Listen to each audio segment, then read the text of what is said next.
Hi, I'm here with my horse Honey, who I mentioned multiple times in the video. My young problem child. Yes, hello.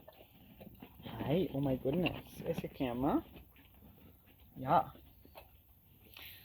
And I just wanted to say, I filmed that whole video, like, off the cuff. It's my first reaction. I'm not a YouTube guy. There's, like, mic pops and weird cuts and things, and I'm just trying my best. Sorry about that. Also, there's something that I didn't cover in my intro that I probably should have, which is just the question of whether it is ethical at all to engage with these, like, official competitions in Russia at the moment. Yes, what do you think, Honey? Do you think it's ethical?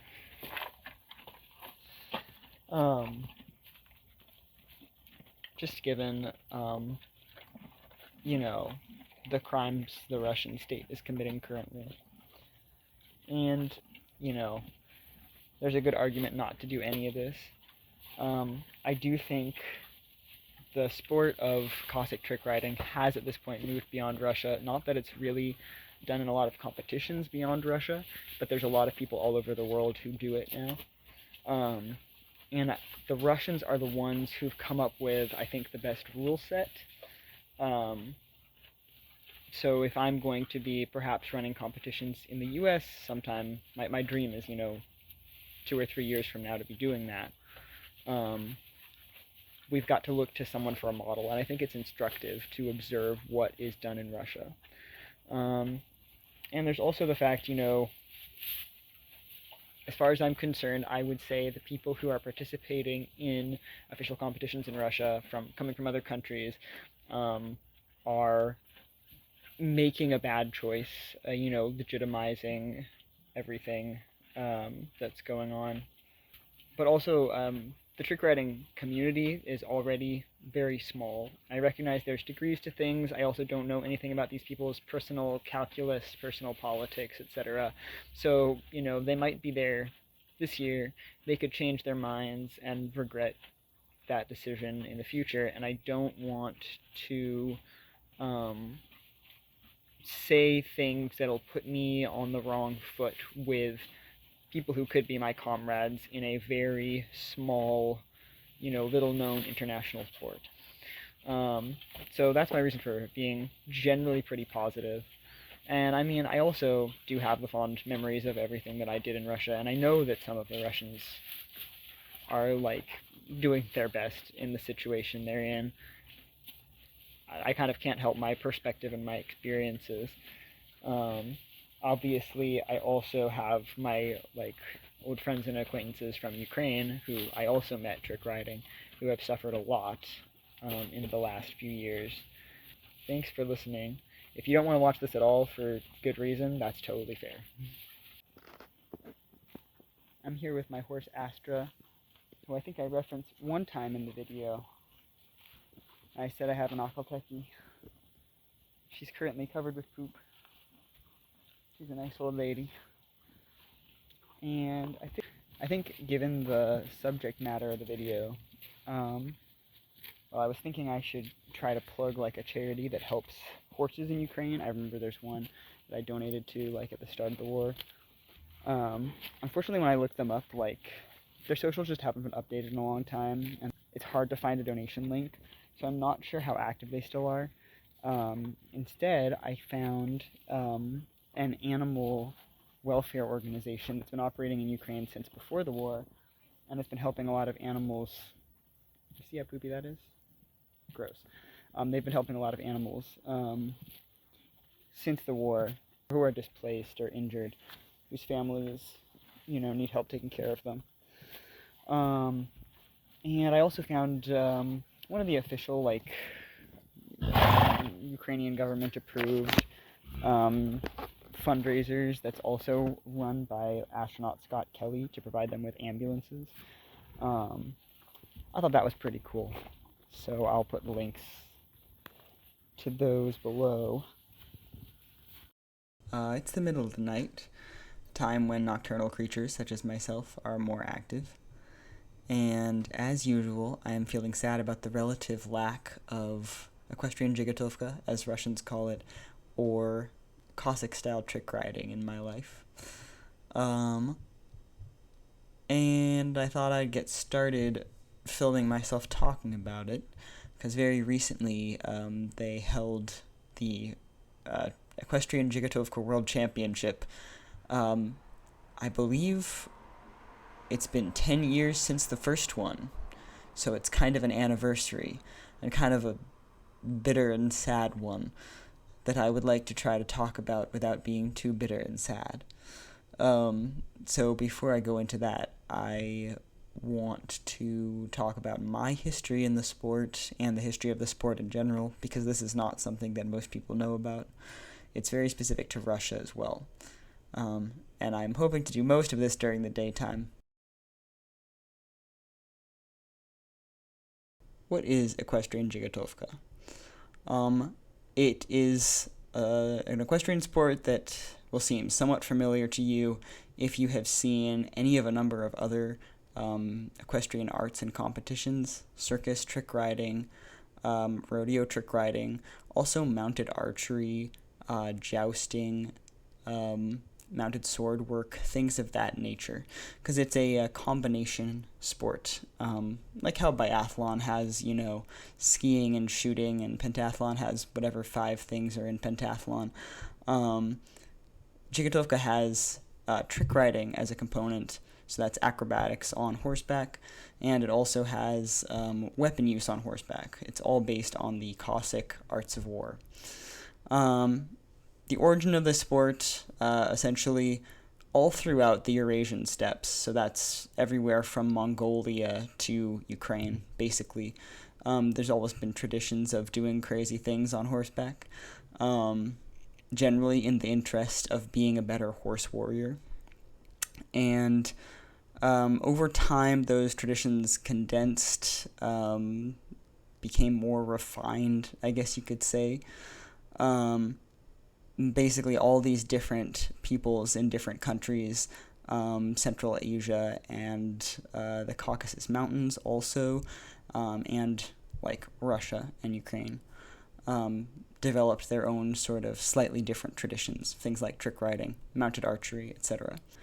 Now, of course, a lot of that territory became under the control of the Russian Empire for quite a time, so that was sort of an epicenter for a lot of this.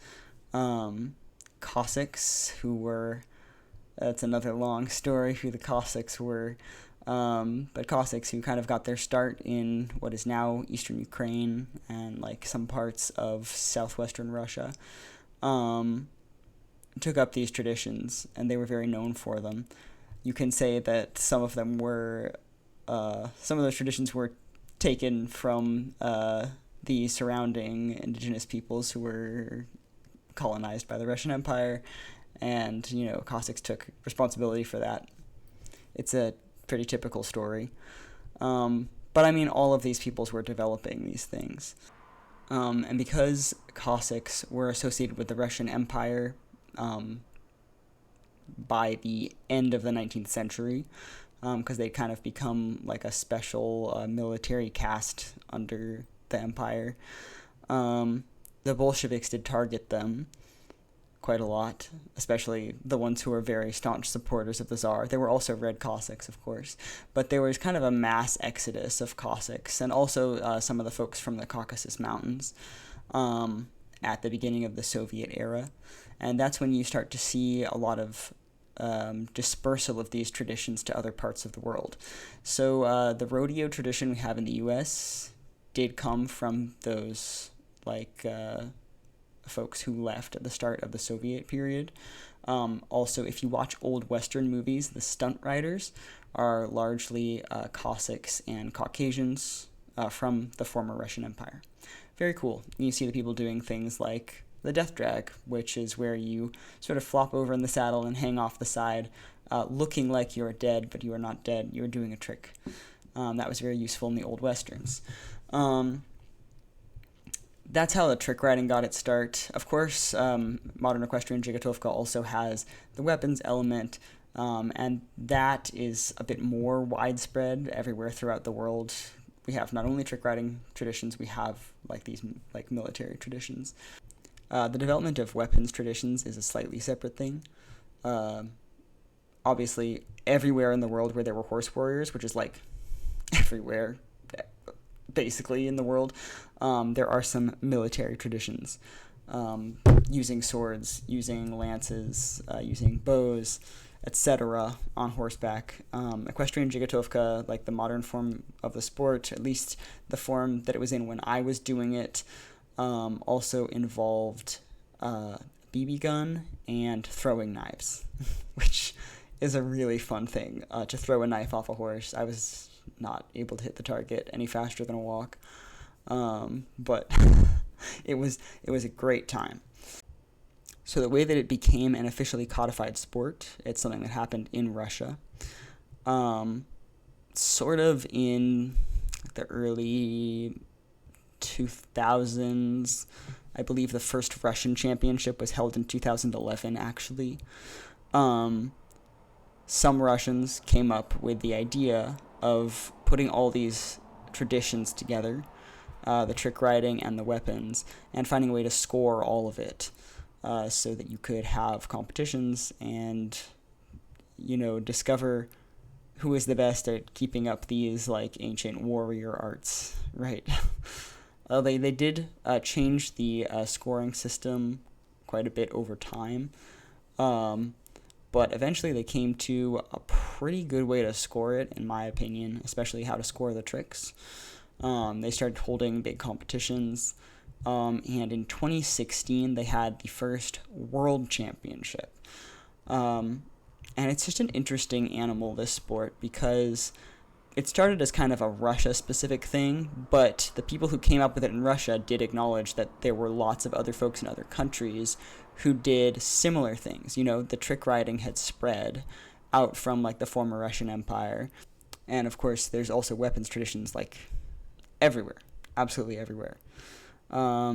So the idea was to bring some of these groups of people who do the same sorts of things in from other countries to compete with the Russians. And they really just wanted to make it a bigger sport, to make it an international phenomenon. They were working really hard in that direction for quite a while.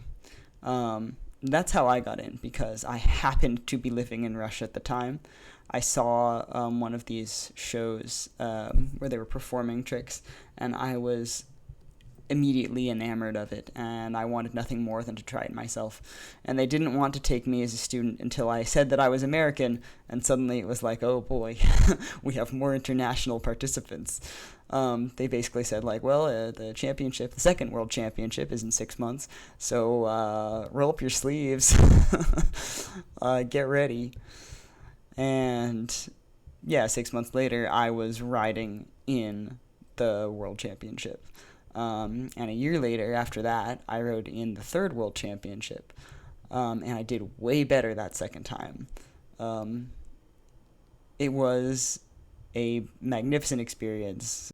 Like, honestly, of all the things that I've done in my life, that was probably one of the most fulfilling, one of the best. I've switched genders since then, but of all the things that I did before that, like, that was the one that made me feel the most like myself, the one that made me feel the most free and whole as a person. So truly, this trick riding really did a lot for me, and that's why I am kind of sad about the current state of it. I want to react to this year's championship because I found a video of it, which is incredible. I'm glad they posted a video. I know it's going to be disappointing in a lot of ways.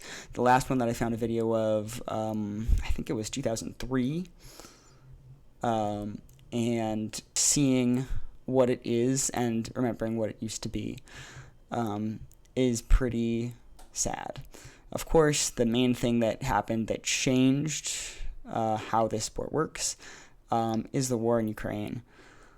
Back when I was participating in Equestrian Dzhigitovka, um, we had, we in Moscow region, had a working relationship with Ukrainian Cossacks, trick riders. We had people from all over Western Europe coming. We had Norwegians. We had people from the UK. We should have as many countries as possible if we want to have an international sport, right? Um, what it really is that we had all these people who are dedicated to the sport as it was, who have been completely cut out by political events. It is not any of our fault at all that we no longer want to go to Russia. We no longer want to participate in sporting events in Russia. It is a principled position that we all have. So we aren't going anymore, and they have to kind of make do with a handful of countries that are willing to associate with them. Pretty much an entirely new cohort. And I just wish there was some way to undo everything for many reasons. The first and foremost, it's a humanitarian reason. We wish that people all over Ukraine didn't have to be bombed and die. But there's also that like smaller personal loss of like the family that we had. That was this international group, people from all over Eastern and Western Europe, and also beyond, people from Central Asia. Like that's one of the few areas that's still willing to participate because it's just so closely associated with Russia. Some of those countries are, at least. And it's like, if only we could all be in that family together, all of us, again, the way it used to be. So that's the reason for the bitterness, but I really just want to see how things are now, even if it's bad. In the last competition that I found video of, I think there was like in total, like there were quite a few countries in total, like 10, but only 4 were actually doing the trick riding portion. The rest were only participating in the weapons section. So I do think there's been a big loss for people who are dedicated to the acrobatic portion specifically. Like there's just fewer folks who want to do that. So we'll see how it was this year. It may be worse. Russians are always going to hold up their end because this is a really important traditional sport for them. But there may be very few participants. In any case, I really just want to talk about this competition. I want to watch it. I have not watched it before. This is my first time seeing it. And I'm hoping just to experience it, commentate it a little bit, and get a little bit of that fun of watching my favorite sport, which I would like to bring to the United States to some extent. Like, I think the judging rules are well put together, so I think that it would be a good way to host a trick riding competition here in the U.S. We do have a lot of trick riders here. There used to be some competitions. From what I've heard, they were canceled due to like too many injuries. And to be fair, we always, like, every year at the Dzhigitovka World Championship, we had one injury. Never anything life-altering. We had injuries too, so I don't know if the reason that the American ones were canceled has been stated incorrectly. Like I've heard the incorrect thing because I'm not really part of the rodeo trick riding community, or if it's because Americans are very litigious, and they had as many injuries as we had, but the people were extra mad about it, or if they had more injuries than we had, which could potentially be a problem considering American trick riders, rodeo trick riders, tend to focus on sort of fast and like volume and speed of tricks rather than perhaps the precision. That's perhaps my biased perspective, but it really does seem that way when I watch them. In these Dzhigitovka competitions, as you'll see, riders are doing a small amount of tricks and trying to do them as well as possible to get a perfect score.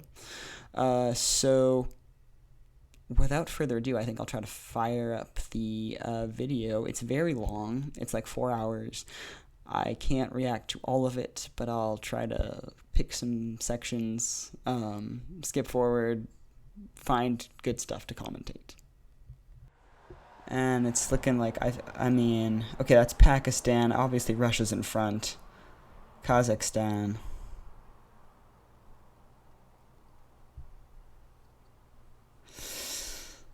I'm not going to be able to tell you whose flag that is, unfortunately. Brazil, I see. So we've got a total of 7. So you can hear somebody like yelling at the riders in the background as she's giving this introductory like address.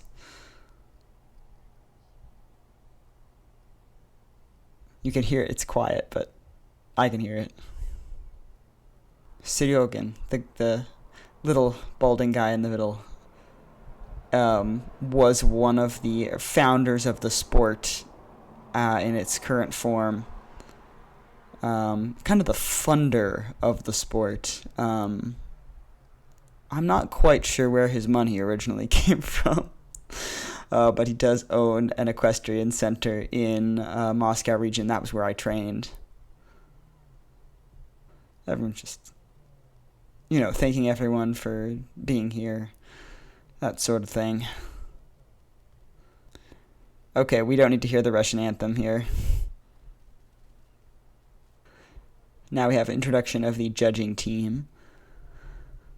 The person giving the introduction, Sergei Vladimirovich Kalinin, head of the team that I was training with.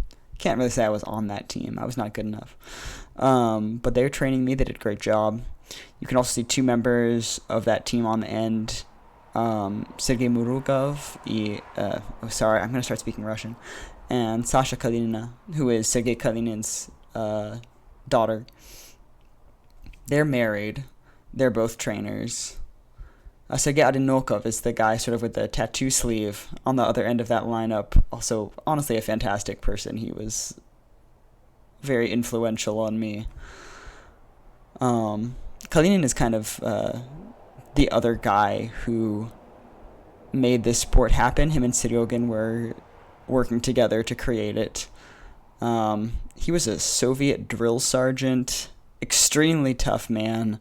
He's 75 now, and he's still trick riding, which is unbelievable.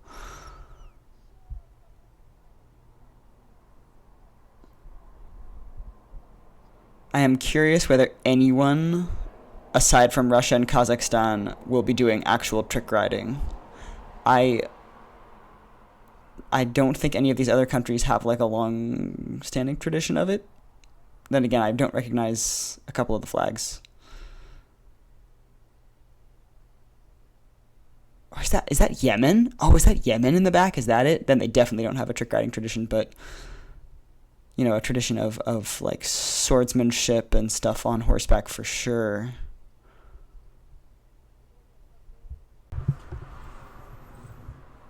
Welcome to the next day, the next night. I'm back. Sergei Vladimirovich thanked one of the trainers, Vlad Kudzaev, great guy. And Karataev is the first one to ride. So we'll see what exactly they're doing. He's got a sword, so...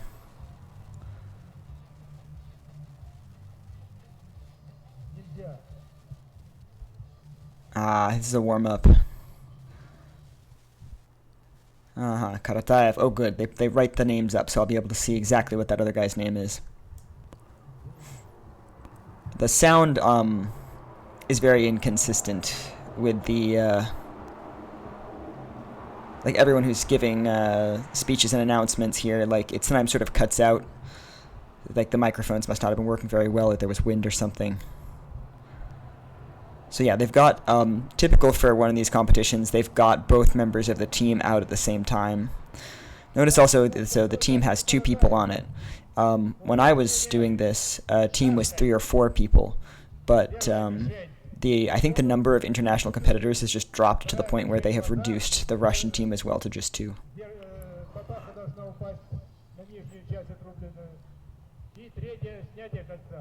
And we'll see if there are any women. Oh, why did it suddenly become potato? Okay. Because it used to be that you would have... You were supposed to send your top 3 riders. And if your top 3 riders were all men, then you would also send a woman, because they were trying to encourage women to participate in the sport, even though it wasn't really... In many of these countries that have a tradition of trick riding or a military riding, it's not traditionally a women's thing, and so they were trying to get more women to do it with those rules. Got the bottle. Perfect. I didn't get the ring.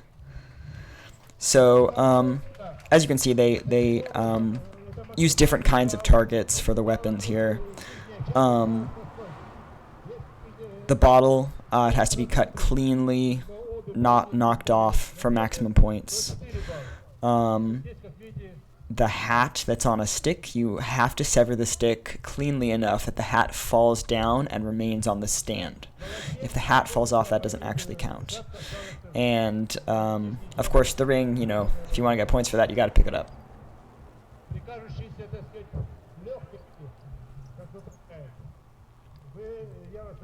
It used to be that the different weapons that we would use in this sport would all be would mostly be done in a single round. So you would go out onto the field with your sword in a sheath, a gun, a BB gun at your belt, and a throwing knife as well.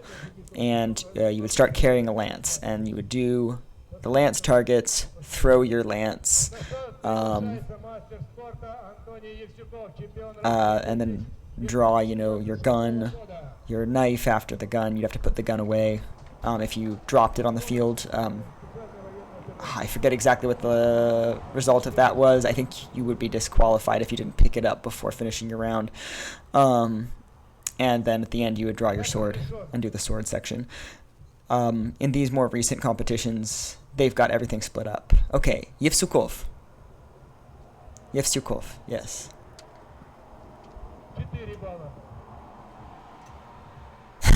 That ring, it's a very small ring. It's giving them trouble. We're going to see people from different countries do this. I wonder if that ring is just real tiny. I wonder if other folks will pick it up.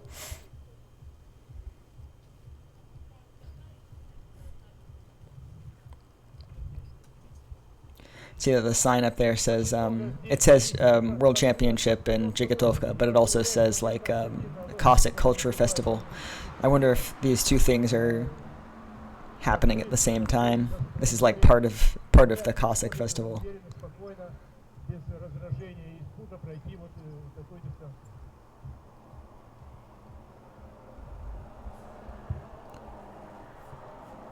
Now that was sort of a first round for each of them. They will certainly be back to do other weapons. And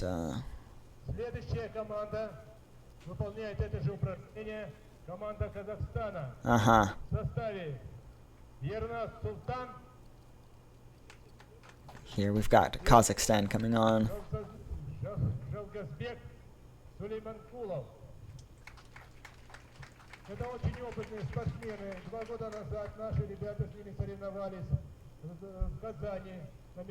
The one Cossack guy, like, just ripping his horse's face off. I wonder if that horse is... It doesn't look like it's being particularly fussy. But you could see that he had the reins activated just, like, constantly. Still chewing on the bit. The other one looks chill. A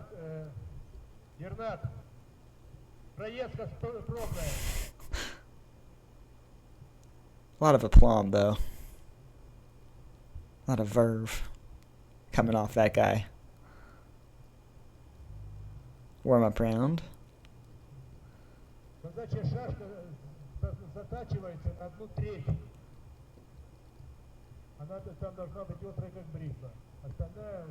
That probably is a horse that's a bit difficult to handle, but it still kind of hurts to see.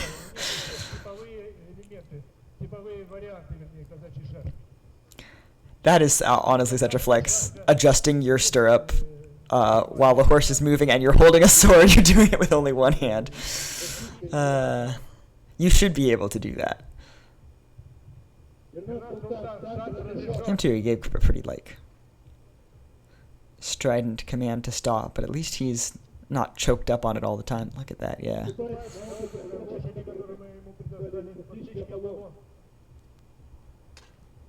Yeah, that one fell. That worked perfectly. Oh man, that ring. He's sort of like, damn, I missed it? You kidding me? Sultan Irnat. I guess it would be, it's surname first. Irnat Sultan. In Russia, they do frequently list the surname first. It's not as consistent as in like Japan or other places in East Asia, some other places in East Asia at least. But it's pretty common.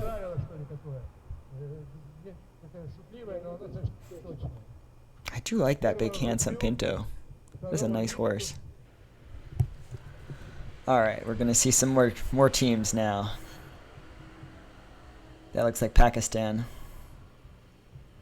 Is that Sumrak? There's this horse that I rode in the 2018 championship, who is very cool. That might be him. We'll see. Is that Gross? Okay, wait. I might know some of the horses.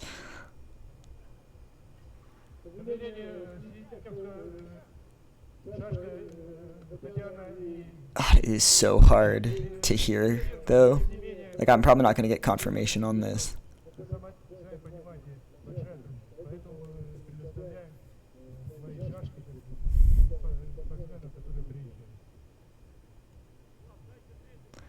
Handing out the proper Cossack swords to these guys. They have their own styles of swords that are traditional in their countries, of course, like the other teams. Oftentimes you can't travel with them, though. Like, I don't know what all the regulations are. It can be hard to travel with a sword.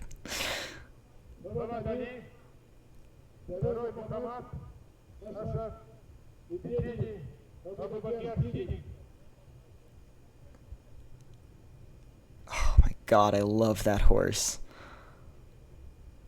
The two types of horse that I like are Akhal-Tekis and just absolute chonkers.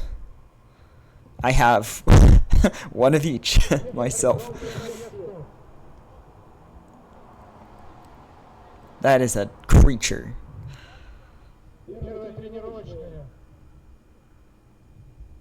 Alright, yeah, they're gonna practice round. Now the question is, can you make that creature move faster than a walk?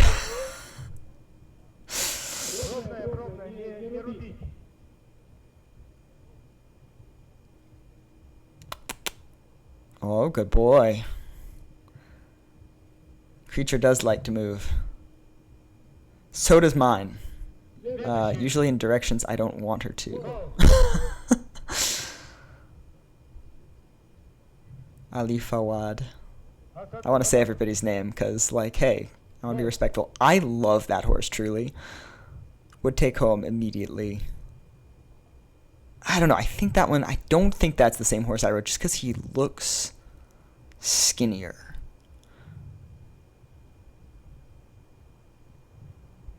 Okay, so we have Saad, Chowdhury, Muhammad. 3 names. Sometimes it's like, well, if the last name is first, then what? Is it Muhammad Asad Chowdhury or is it? Oh no.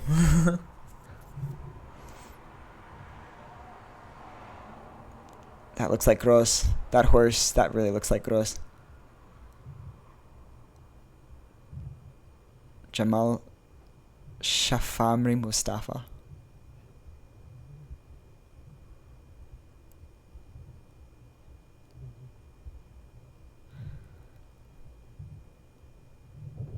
That really looks like Gross. Including the sort of being hard to... Potty break. It's okay. I love that creature. Alright, we knocked it off. Come on. Ah, didn't land. Ah. Tough. Представители Пакистана эти, они вообще занимаются лучшей стрельбой. И они после нашего чемпионата поедут еще на международные соревнования. I don't know. It could be that. It could be the horse that I know. I'd have to like look at my old pictures. Actually, wait. Oh my god.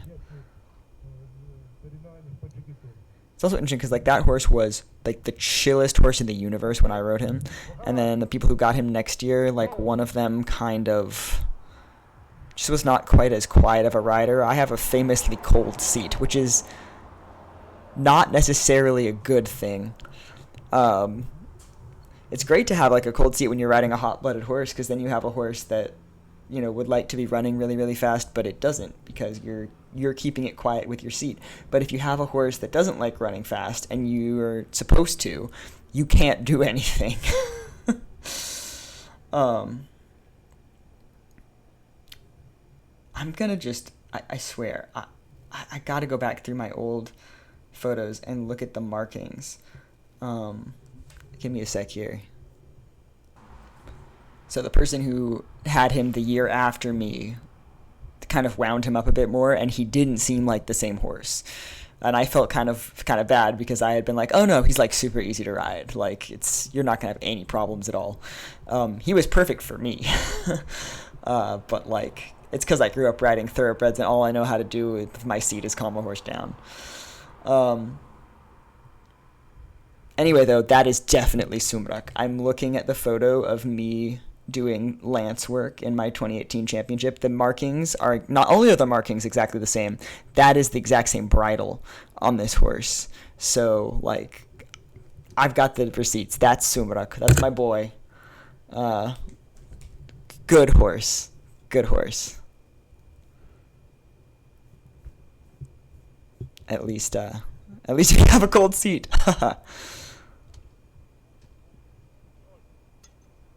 Alright, did that land? I didn't see. Oh man, that ring! Literally nobody's getting it. I actually think that this guy was in the 2023 championship. The one, I think it was 2023, the last one that I was able to find. Oh, now we got... That horse was not interested in going close to the targets a second ago. So now he's being led around, isn't he? I swear that does look like Groz. I don't think I have photos of Groz that I could use for comparison, but it just looks like him.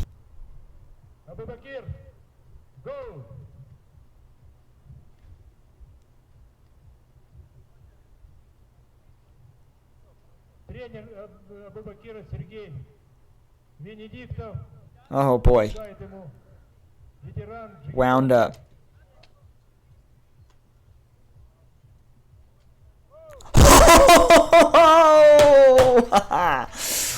Oh my god. You see the guy with the quote-unquote crazy horse gets the ring. Incredible. Interesting. Yeah, we're just bringing out more people. We're not sending them out. Everyone's just coming out. We're getting more and more on the field. And I do love that this particular horse is wearing the sunglasses. If you aren't a horse person, horses sometimes have like eye conditions that cause them to be sun sensitive, and horse sunglasses do exist for that purpose.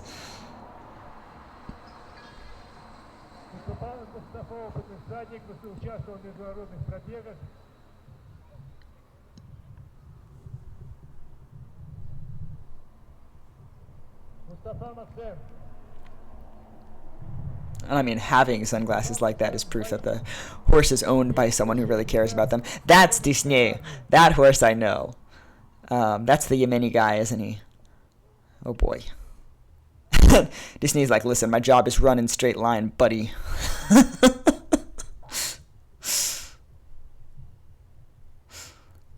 Famously, the horse who, like, as part of the show, they used to jump over fire, and Disney is famously the horse who cares so little that he will knock the fire jump over. Nobody else will do that.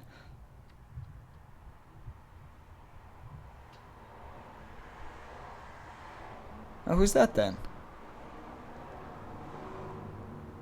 Старт разрешен. And then I'm pretty sure I recognize that the one guy from Yemen. I think because Yemen was at the previous championship that I found footage of. I think it's the same guy. But then who is that other guy? Where is he from? Ah, that ring. The one Pakistani guy got it. You are supposed to wear either a military uniform or a traditional outfit if you can. The Pakistani guys do have like a sort of sports uniform. И срывается. А ведь он его когда заказывал, вернее, он его делал на тренировках наверняка много раз. И прыгал высоко, не сбивая планку. All right, Disney, let's go. И поднимал большие тяжести. Но на соревнованиях... Disney is just Disney, by the way. And Sumrak is like Twilight or darkness.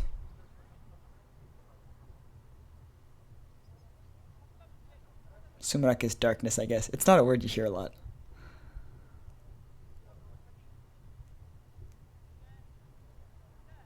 Gros is thunder.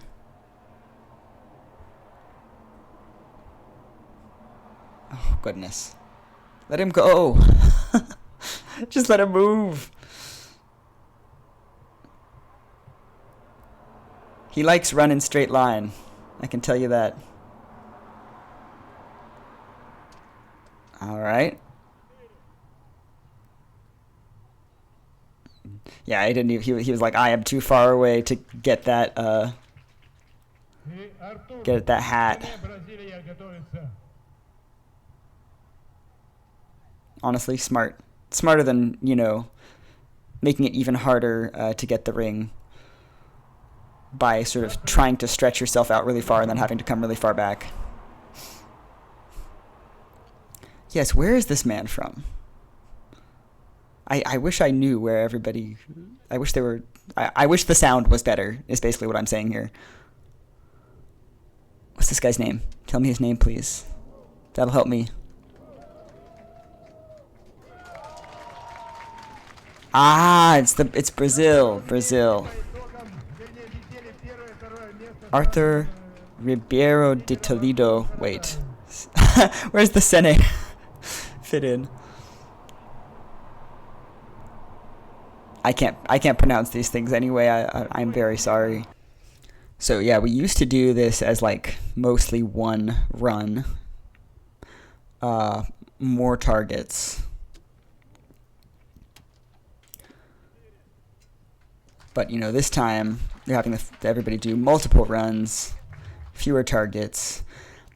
In a sense, it's similar to the modifications to the rules of the trick riding portion, which were made for international competition to simplify.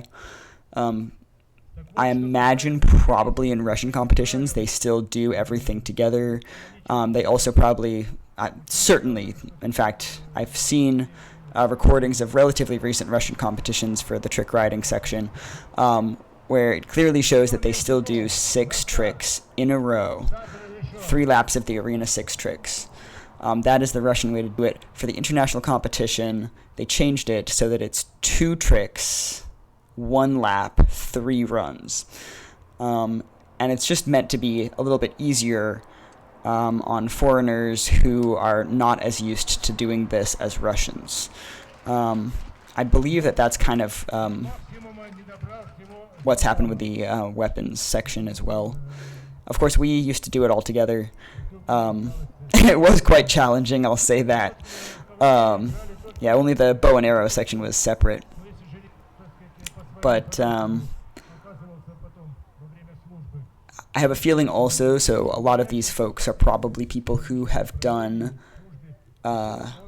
tent pegging. Tent pegging is a sport where you use swords and lances to pick up basically these little targets from the ground. It's very popular pretty much everywhere the British Empire ever touched, I would say. And so you get folks from like Pakistan getting really, really into it. And I feel like this format is a bit closer to the tent pegging format, because with tent pegging you don't do like laps. You basically run in a straight line, and you and or members of your team pick up as much stuff as you can in that straight line. Or there's just like a line of targets that you run down. You have a sword. I've seen a bit of tent pegging. I'd really like to try it. I think my horse, who loves to run usually in directions I don't ask her for, as soon as we start running in the same direction, she'd be a great tent pegging horse.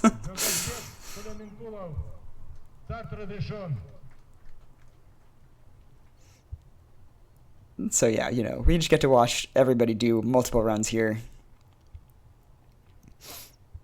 It is really fun to watch the tent pegging when they have the whole team come out, and they all run next to each other, and they're picking some of the same targets up. That's really cool stuff. Yeah! Jalgasbek. Good work. It's funny because I feel they must have made the ring smaller, because when I was doing it, pretty much everyone got the ring. Like, that was... if you missed everything else in your sword work, you got the ring.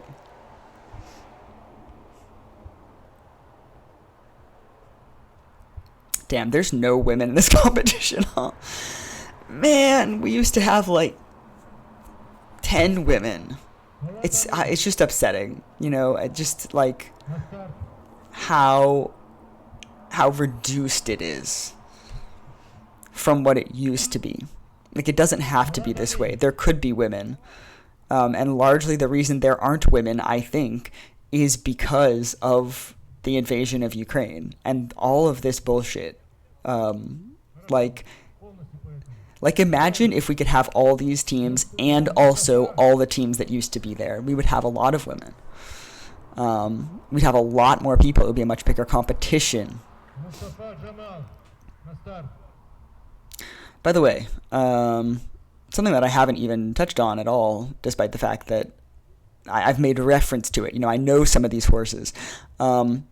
All of this is ridden on horses that were drawn out of a hat.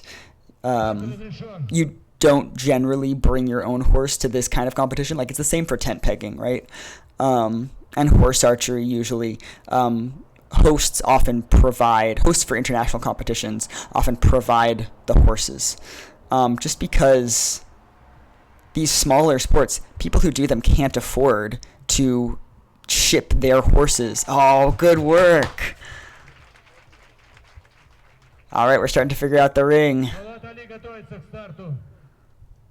Good job, gentlemen. The big Olympians, the folks who do dressage jumping, they bring their horses to the competitions. They will, fly them in the special, they have special freight containers with stalls in them. That's how horses are transported. It's insanely expensive. And it's the kind of thing where most people will pay that money to buy a horse from another country that they're going to just have in their country now. Taking your own horse to different countries to compete that way is a ridiculous expense. And people who do smaller equestrian sports like this that are less popular cannot afford to do that. And that's why, we generally have horses provided at the venue, drawn out of a hat, and that means you have to be... you have to be a little bit lucky to get really good results, because there's always one or two horses that are just not super cooperative. They're not super well trained. They weren't perfectly prepared for this. And I've seen people make some heroic efforts to deal with those situations. But it is just, you're doing it on hard mode. Oh, dang. Yeah, he didn't get the ring, huh?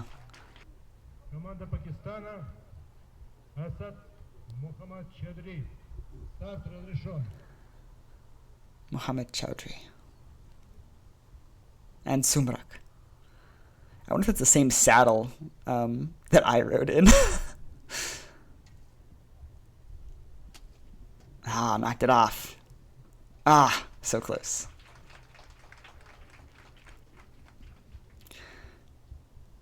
I remember the saddle that I had for Sumrak was it was kind of new, and it was so soft and squishy on top that I wasn't sure if I could do my standing. Like, I was concerned.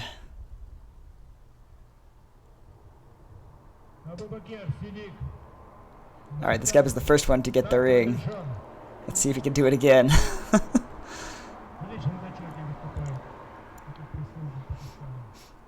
That is totally gross.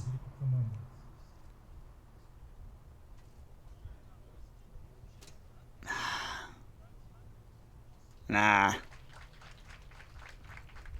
See, in this case, I think Gross is kind of the horse that's given the most trouble. The thing with Disney, his backstory is that he was like a school horse for children, but he would just start running and they couldn't stop him. And so, like, someone was like, sounds like a good horse for trick riding, and they turned him into a trick riding horse. Yep. Run in straight line. That's what that boy does. Часто задают вопрос, какие породы должны быть в джигитовке. Я вам должен сказать любые.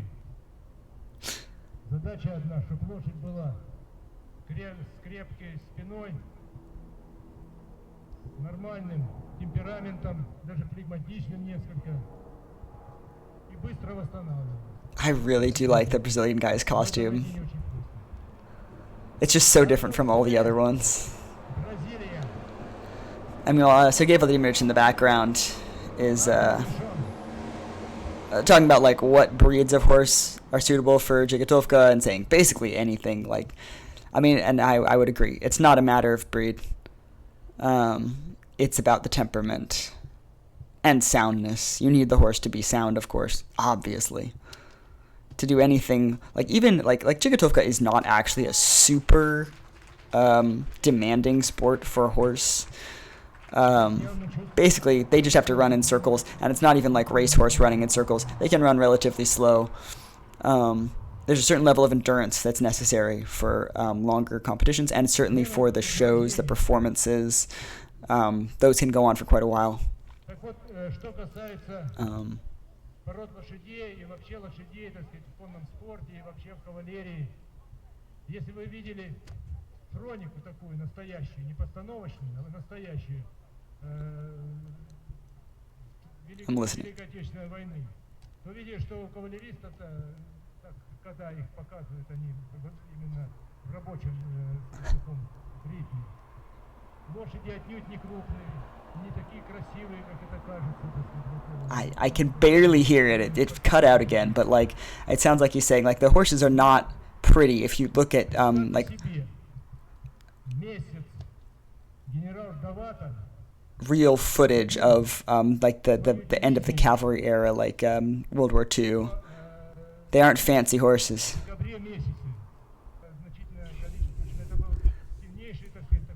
Honestly, like one of my dreams though is to be the person like giving the little informational speech during one of these shows. I'd love to participate. I want to participate in competitions and shows again if at all possible. We're gonna have to. I do have a lot of work to do with my young horse, but she's shown great aptitude for trick riding. Like when we're at home and she's calm and chill. We just need to get her to be calm and chill and run only in the direction that I tell her to when we're outside of the house as well, traveling somewhere. She doesn't mind trick riding at all. So anyway, I'd love to do some more of this stuff eventually, but I would love also to be the MC just because I love teaching people about this. I love talking about it and showing it, and like I just love it when new people are interested in trick riding, and even in the weapon stuff, which is not as much my area of interest. I mostly like the trick riding part, which presumably will be after these weapons. There's got to be at least a little bit of actual trick riding here, right?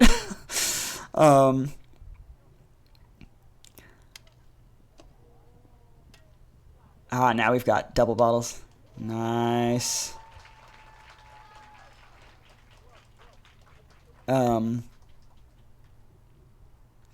I love the trick riding part most of all, and I really do like getting new people interested in it.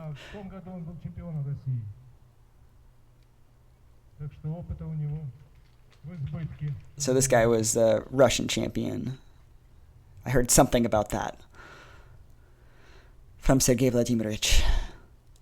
Но в джигитовке, как вы понимаете, очень большую роль играет физическая подготовка, несравнимая ни с одной дисциплиной. He says, compared to all the other equestrian sport disciplines, you do really need to be physically strong as an athlete for Dzhigitovka. 80 от всадника. А если мы возьмем выездку, то там... That is true. Oh boy, that is true. Старт разрешен. When I was like actively doing Dzhigitovka, that was very much the fittest I've ever been in my life.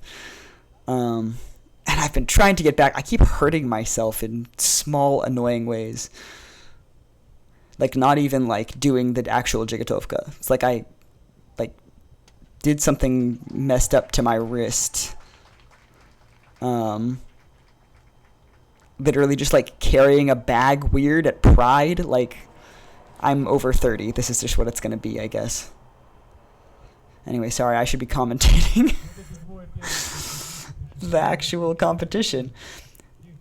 It is true that the weapon, I find the weapons a bit less interesting to comment on because, I mean, this is the place where I don't need to be sharing expertise, right? We can all see when somebody has cut the bottle in half cleanly. Well, to be fair, sometimes they cut it almost all the way through and then the judges have to come in and say whether it was cut cleanly or not. Султан, Казахстан.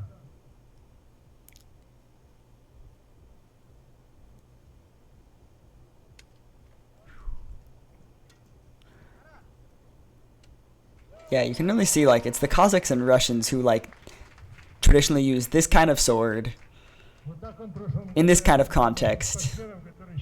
They've also all lucked out in terms of the horses they drew, I think.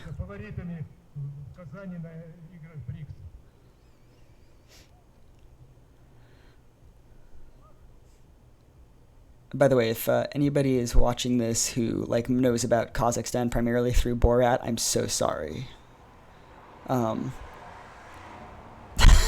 I'm so sorry that the world failed you in your education.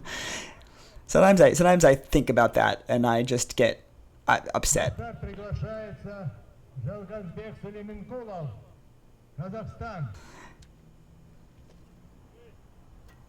That guy's got it. I like that guy a lot.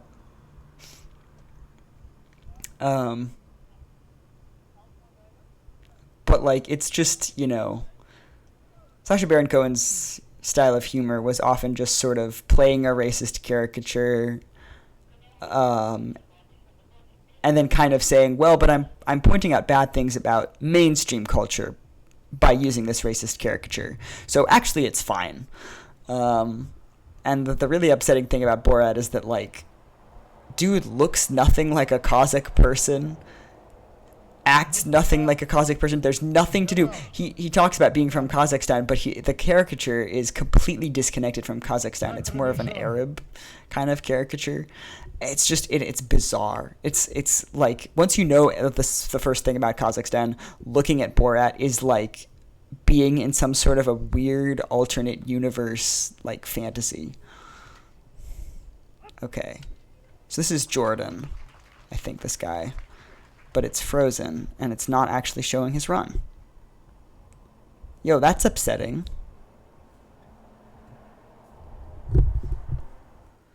I tried to get it to go back and show that guy's run. It doesn't seem to have recorded. I don't know. The quality here is not great, so I'm just kind of doing my best and trying to commentate on what I can see. I'm also just saying a bunch of random other shit. I don't know how much I'll cut out. I'm just talking. It's almost 2 a.m. It's okay. This for me, bedtime at 3 is kind of normal. My work starts at 10. It's fine.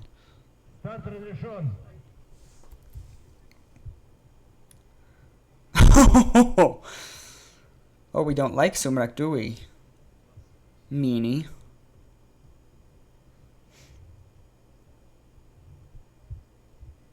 Backing up straight into him. I think that the large creature is feeling a bit fractious. And who knows why that could be. Easy, sweetheart.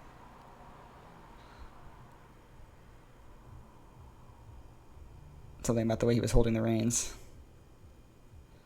It's possible that he choked up on it way too much. Yeah, there we go.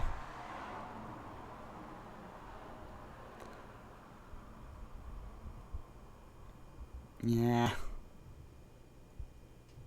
Ну вот лошадь, видите, до этого проехал, все нормально, никаких сбоев, а тут прямо как будто первый раз увидел. Yeah. Yeah, he was fine up till then. Something upset him. That's how horses work. Старт разрешен. Гол. You know. Talk about trigger stacking, where like you can... Every horse has a stress threshold beyond which they do not function, and you may not even realize what things are adding to their stress and causing them to approach that limit.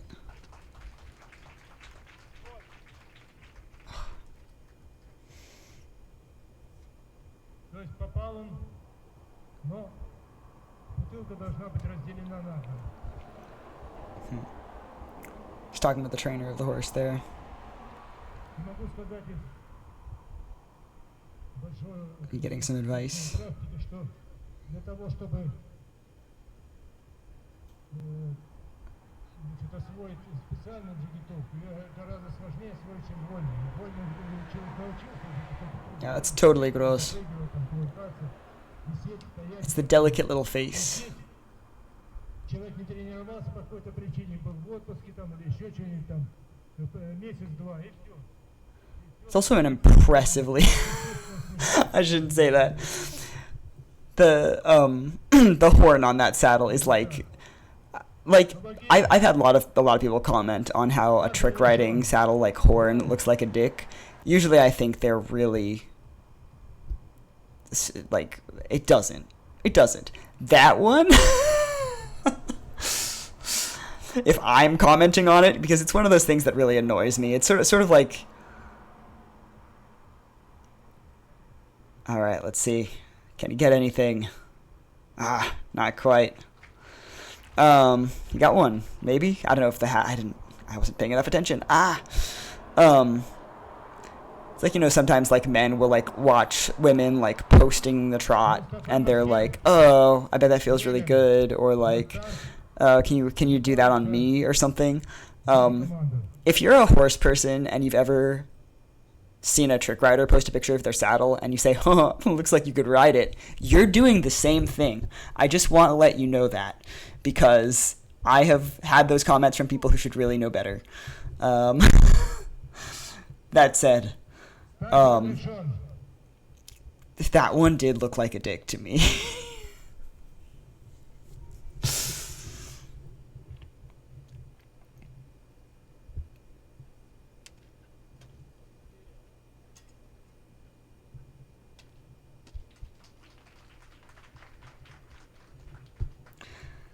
Yeah, there's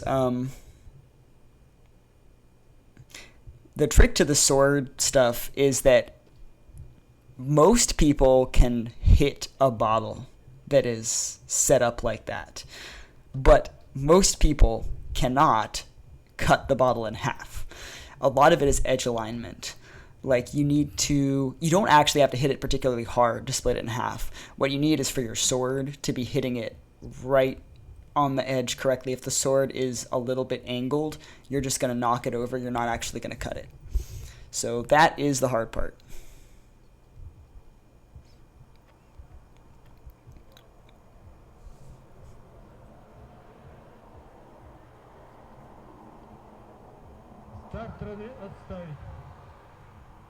Wondering, are they going to do...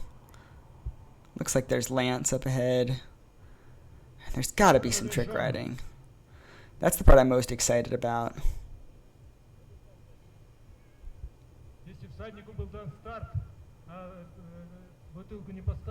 Yeah, looks like they got some.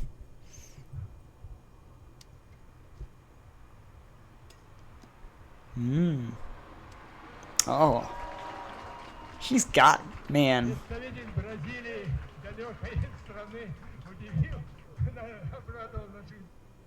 Big fan of the Brazilian guy. Big fan. They gave him a nice horse too. He was lucky.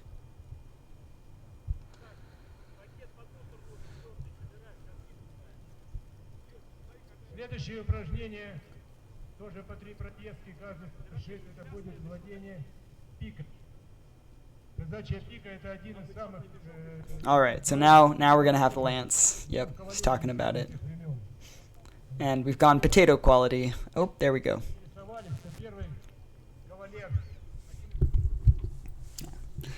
I took a break, but I've decided to come back. I think I skipped forward to a good spot. They're doing the lance now. Let's go. See the big ad for the Central Cossack Society there.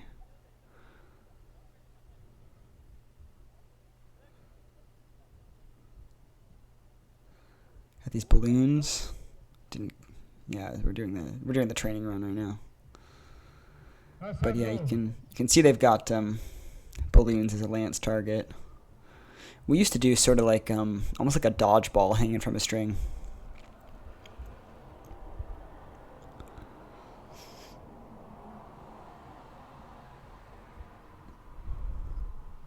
One thing that's interesting about this, using those targets, is that you don't have to change your grip. For me, always like one of the important things about the lance section was that you had to change your grip multiple times, so you have to toss it to yourself. Mohamed Mohsen.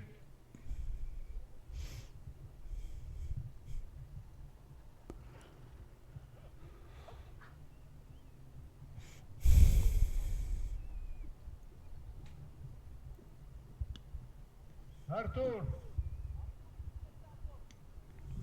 Эне. Бразилия. Один из фаворитов владения оружием. My Brazilian guy. He's my Brazilian guy now. I just like his vibe. I'm trying very hard to not be homosexual about it. This is a professional commentary.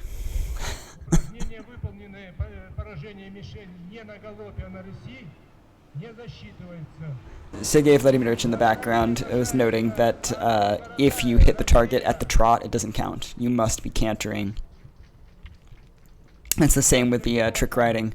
Your horse must be cantering when you do the tricks.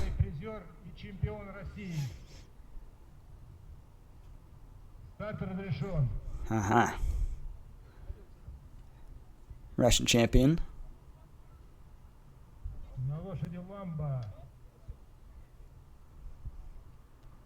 We're all fully potato-fied in terms of quality here, but yeah. Got one of the balloons, got the ring. Good for him.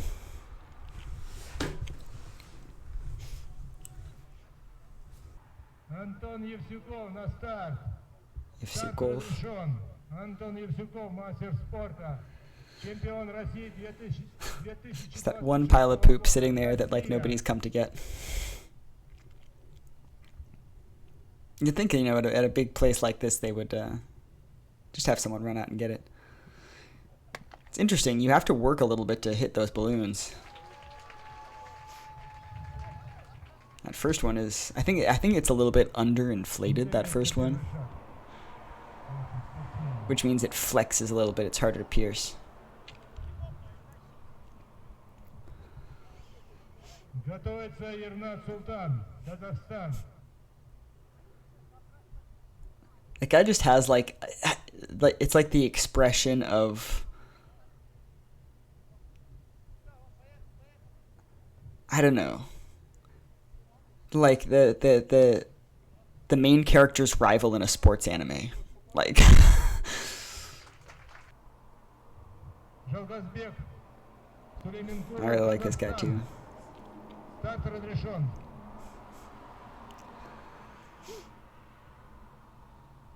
Oh boy, yeah, he was pulling that horse's mouth pretty hard, and it said "fuck you." Oh, come on. Yeah, Rings hard with a spear, too. The Cossack guys were not playing with the balloons, though. Mustafa Jamal.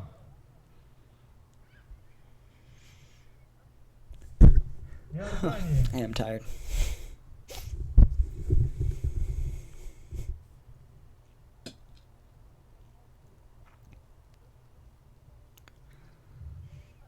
Старт разрешен.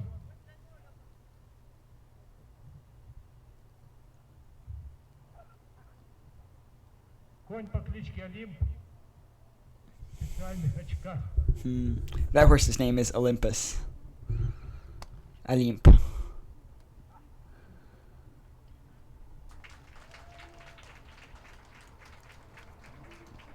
I actually really like the balloons as targets. I think that's a fun one, because when they pop, it's such a it's a clear visual for the audience. Like, oh, that one is hit.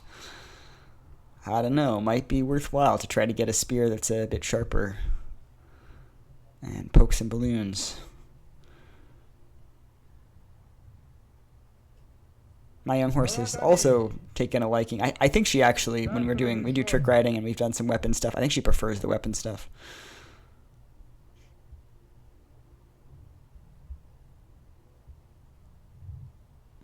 Даша коновод старательно выполняет свои обязанности.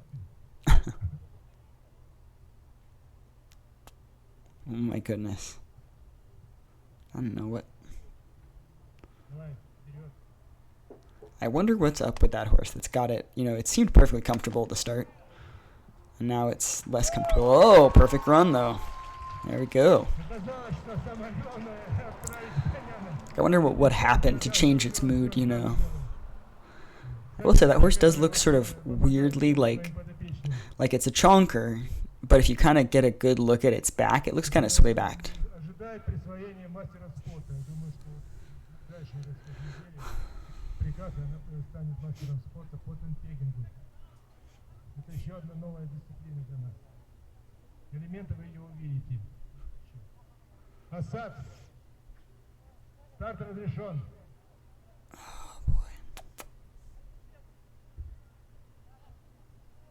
They hold the reins like really short. I feel like you don't need to do that. Nice. Good aim on that guy. Пакистанская команда явно не желает уступать никаким лидерам. And now back to Russia.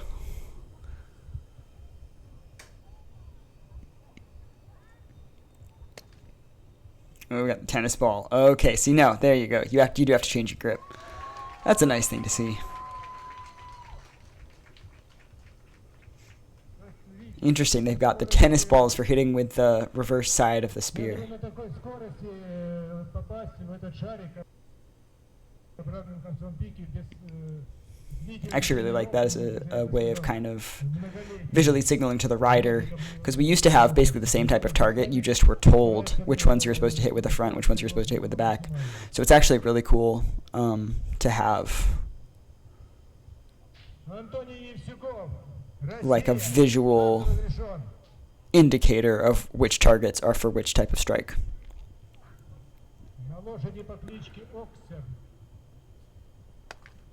What is that horse's name? Oxer?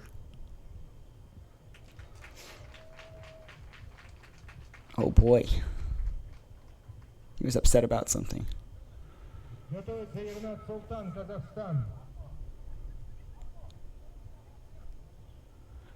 It is true that like a lot of the horses, especially like, these competitions where you draw a horse out of a hat, not all of them are going to be super well taken care of. Not all of them are going to be super well trained.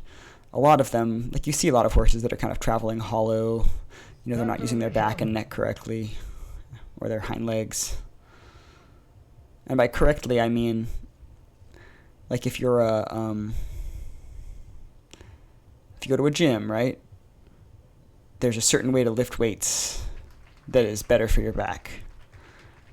It basically means it's something along the lines of that. There's ways for horses to move that are better for their health and will keep them, sound and pain-free for longer. And you do have to kind of encourage a horse to get it to do that. And it can be hard to when you're doing sports like this. People who really care about it put in a ton of work. And it can be extra hard, for a horse to move well when it's got an unfamiliar rider who's not used to it, who's maybe doing something a little bit different, who's maybe being a little bit rougher on it. Especially in these sort of like high stakes, horse and rider are both nervous in this kind of scenario. And that makes it so much harder to ride well and to encourage the horse to use itself well. Everything is just going to look worse. Which is tough. Because you have to look at, some of the horses are doing okay. Some of them are kind of getting upset.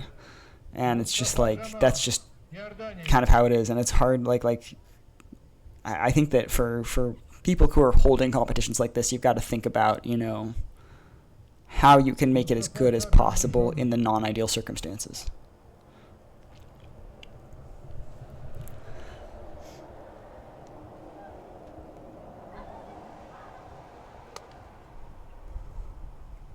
Nice.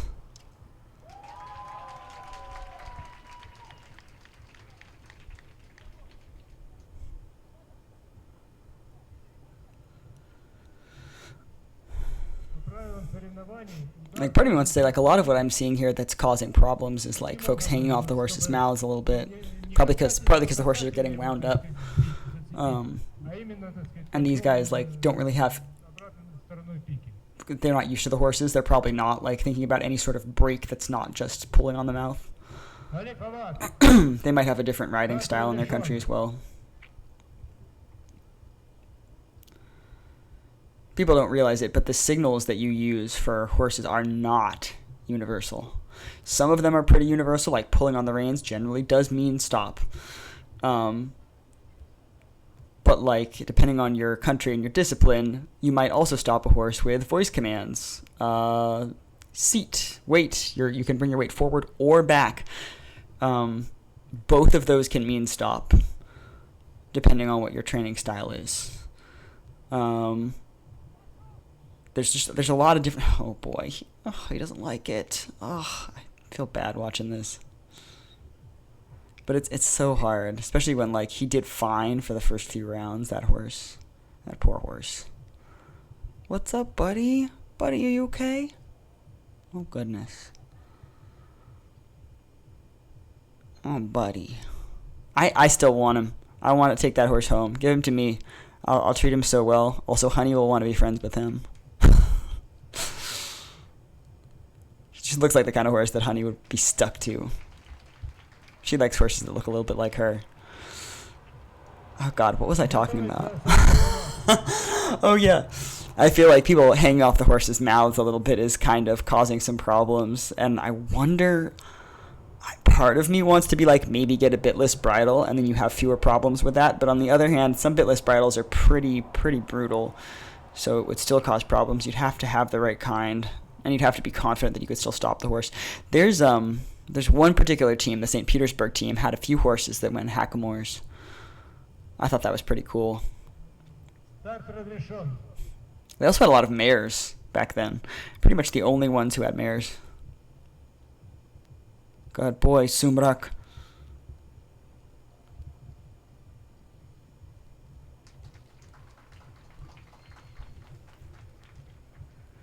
That is a really good horse. I would take all these horses home. Man. So that may be Gross. Poor Gross. I actually liked him a lot. I rode him.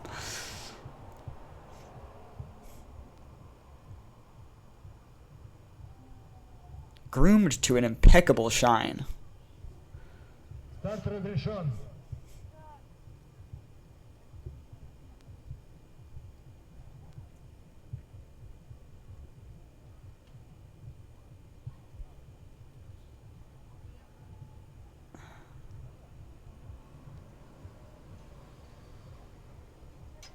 Oh,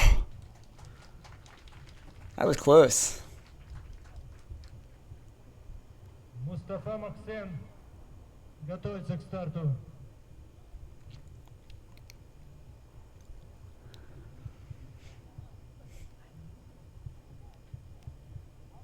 Damn, that's a cool bridle too. I like the fun. cheek pieces.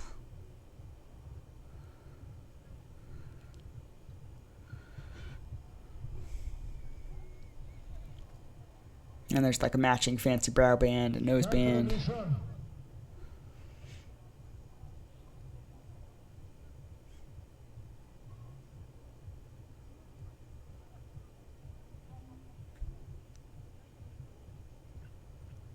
Almost forgot to flip it around.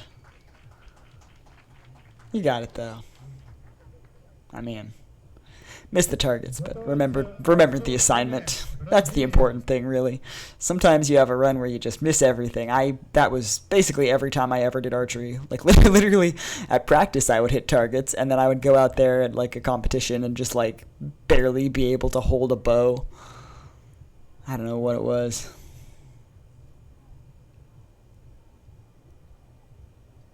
Чисто gun. Оружие чистоты для защиты ваших любимых. I do not know what that is an advertisement for.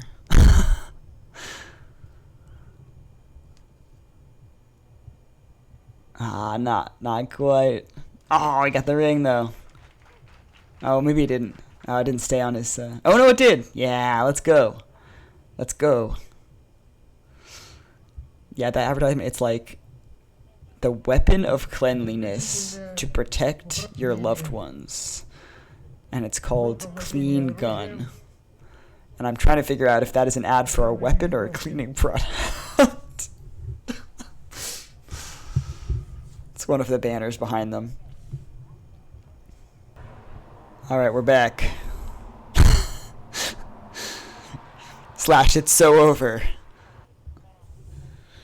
Yeah, Gross can be like a frustrating horse. I feel like that guy has a good sense of humor, though. He's been pretty chill about it. And sort of ironically, I mean... Okay, yeah, let's watch him.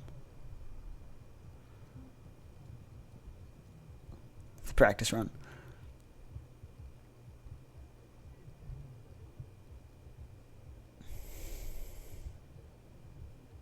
There's a way in which, like, a lot of these horses are getting their mouths just wrenched.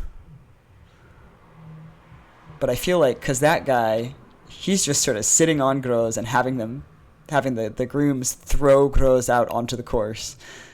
And then, you know, doing his runs and pretty much letting Gross run as fast as he wants.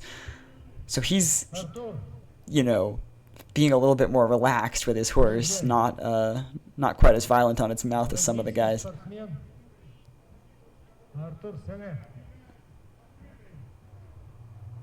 The Brazilian guy seems like a pretty good rider. Ah, now we get the proper grip changes, my favorite parts. My absolute favorite thing to do is tossing a lance to myself and then stabbing the ground with it, stabbing a target on the ground. That is my absolute favorite thing. I don't know, it just feels so good. Alright, let's roll. That horse is nice. There's something, you see it looks like it has kind of a short back. And the thing is, for trick riding, that's actually a good thing. Nice! Hell yeah. Picked it right up.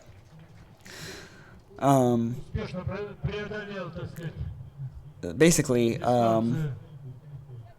sort of, you know, a slightly, not necessarily thick, but a short-backed horse often has a slightly rougher gait, but it's a little bit sturdier and likely to last longer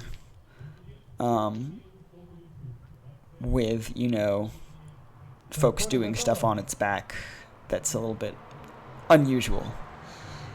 That's the one main physical challenge of all this for horses, is just like maintaining like back health with people jumping on and off and stuff. And like, if you're good at trick riding, you're not going to actually be impacting their back very hard, but stuff can always go a little bit wrong. Plus, it's just a lot. And like, you do end up, you hang off the side, for instance, and that does put a certain amount of strain on their back. So yeah, short back is actually an advantage. Helps keep a horse healthy. My young horse has a pretty short back. Getting a saddle fitted was a bitch and a half. She really is, like, in terms of like trick riding aptitude, she is like 100% the full package. The brain is, we're still working on the brain part. Программу специальной джигитовки мастер спорта, чемпион России 2026 года.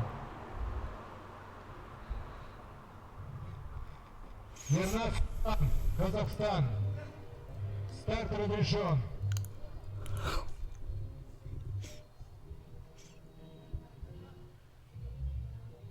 Whose horse is that? I want someone to tell me. Is that? Because presumably this is at Zvyozny. This is near Moscow, the location where this is happening. I've been there.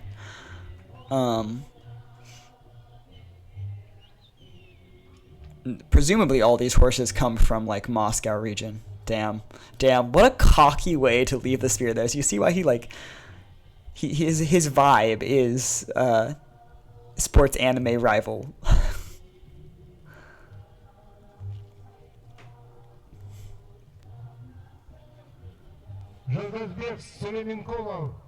Казахстан. That horse's pattern is so pretty. The sort of lacy edges on it.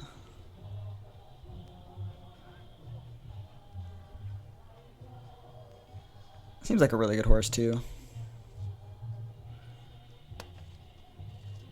This is just a game where, ooh, almost had to step up and like toward the horse's hooves for that. That's scary. At that point, I would probably just not even attempt it. But he didn't hurt a horse. Didn't quite get to the target.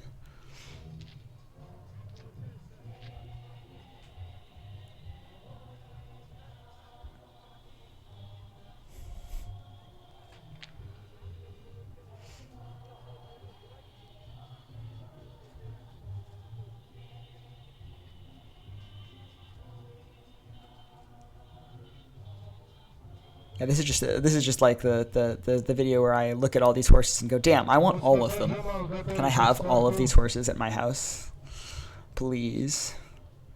It would be nice to have like a trained trick riding horse, but that's just something that nobody sells. If you have a fully trained trick riding horse, that horse is yours forever. Unless you die.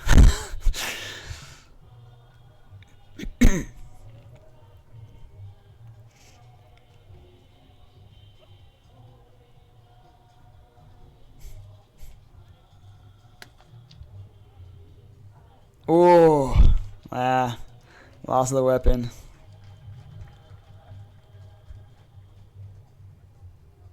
That's a really rough thing to have happen. I believe that means that run isn't going to be counted. It does happen though, and that's the thing where changing your grip can be really difficult. It's an important part of the challenge. Honestly, in this case, yeah, Sumrak is really kind of like raring to go. This guy is trying really hard to calmly keep him in one place.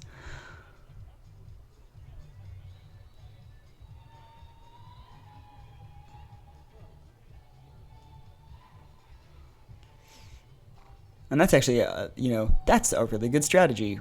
Instead of trying to keep the horse in one place, start walking them around. This is the tried and true. I have ridden thoroughbreds a lot. And this can really help.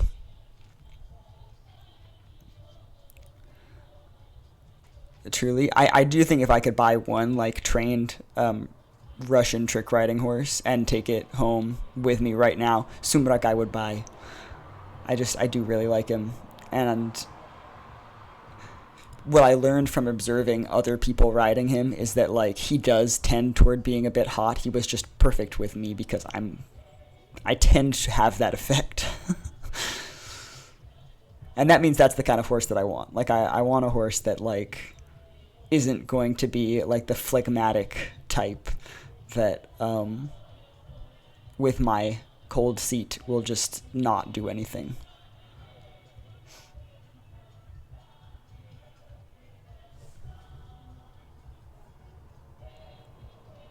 Oh, are they having...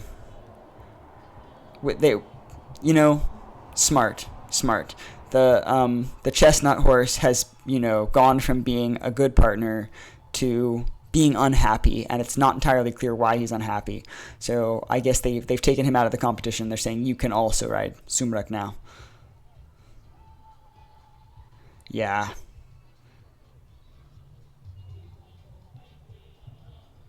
Thing about Sumrak is like he teaches trick riding lessons. He's a lesson horse. At least that's what I was told when I rode him. And I have to imagine if he was teaching lessons 8 years ago, he's probably still teaching lessons.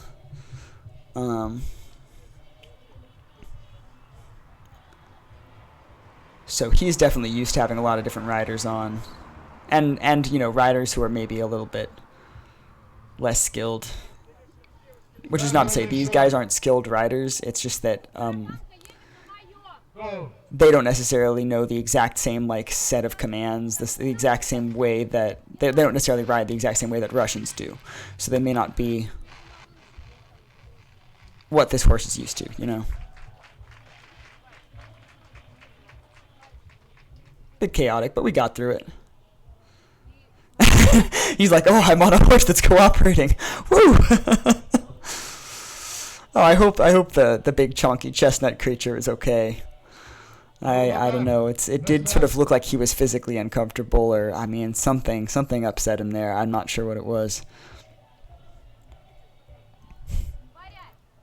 It is interesting because you do hear people like, you know, the Russians who know these horses talking to the foreign riders. They're trying to give them tips and, you know, information on the correct way to steer, the correct way to stop, to go, etc. Like it is kind of a collaborative effort. When you're assigned this horse randomly, you know, you're kind of also assigned the trainer as well, whoever's responsible for the horse, and listening to them is a very important part of. We lost it. Исключает всадника полностью из выполнения этого упражнения. Yeah. Все, что он, так сказать, поразил, это не в счет. Yep. No, none of it counts. That was just explained. Yeah, it's a collaborative effort between like the trainer and the rider. You must listen to the trainer to have a good result, and that's why it is important to have translators at these international events. Obviously, so I participated for 2 years, and then the third year it was because I had moved to a different part of Russia. I wasn't able to train as consistently, and they invited me, and I was like, I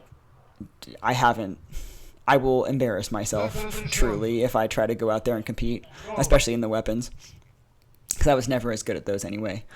So what I ended up doing, I was the official translator that year, and then I did a little bit in like the sort of concluding performance, which is not a competition, it's just a show for the audience. Yeah. But being a translator was an interesting experience. I am not really qualified to be a proper interpreter, but you know, the budget for translators was fairly low, and in the years when I had been riding, the translator was always like a student from a local university who was studying translation, and who was, you know,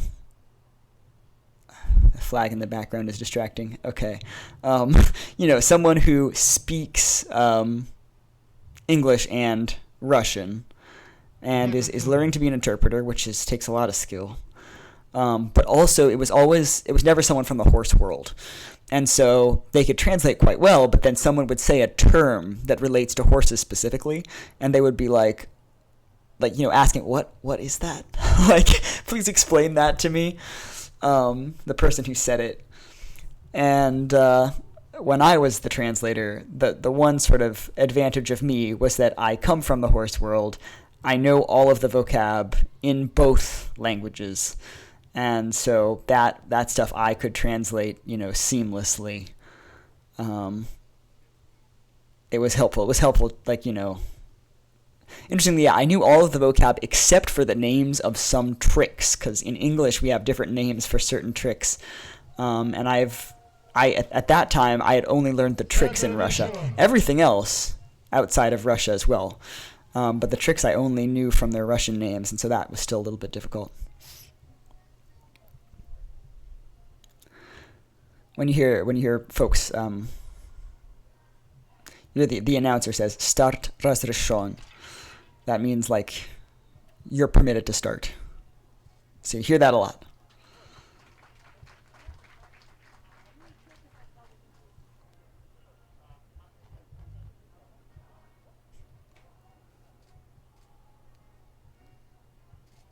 I love his action pose.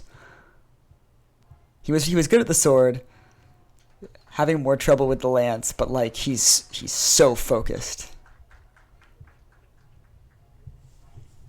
На этом заканчивается первая часть соревнований. Раздел назывался «Специальная джигитовка. Владение оружием». Сейчас... Alright, so that was the end of the weapons section. I admit, the weapons part is not my favorite part. I do enjoy it. But the real fun is the trick riding, and there's definitely going to be some trick riding here. There's going to be a second part. I'm excited. I want to see, even if it's just a couple of countries participating, I want to see. So I was going to go to bed, but it's the trick riding part. This is the training. They're doing some training, some practice runs. I just had to come watch. I've switched to my jammies, taken a shower and everything, but nice. We're doing some little vaults, warm-ups. I am interested to see who's going to be competing, because I see the Russians out there, and then somebody on Gros. Gros was with the... And that's the Cossacks.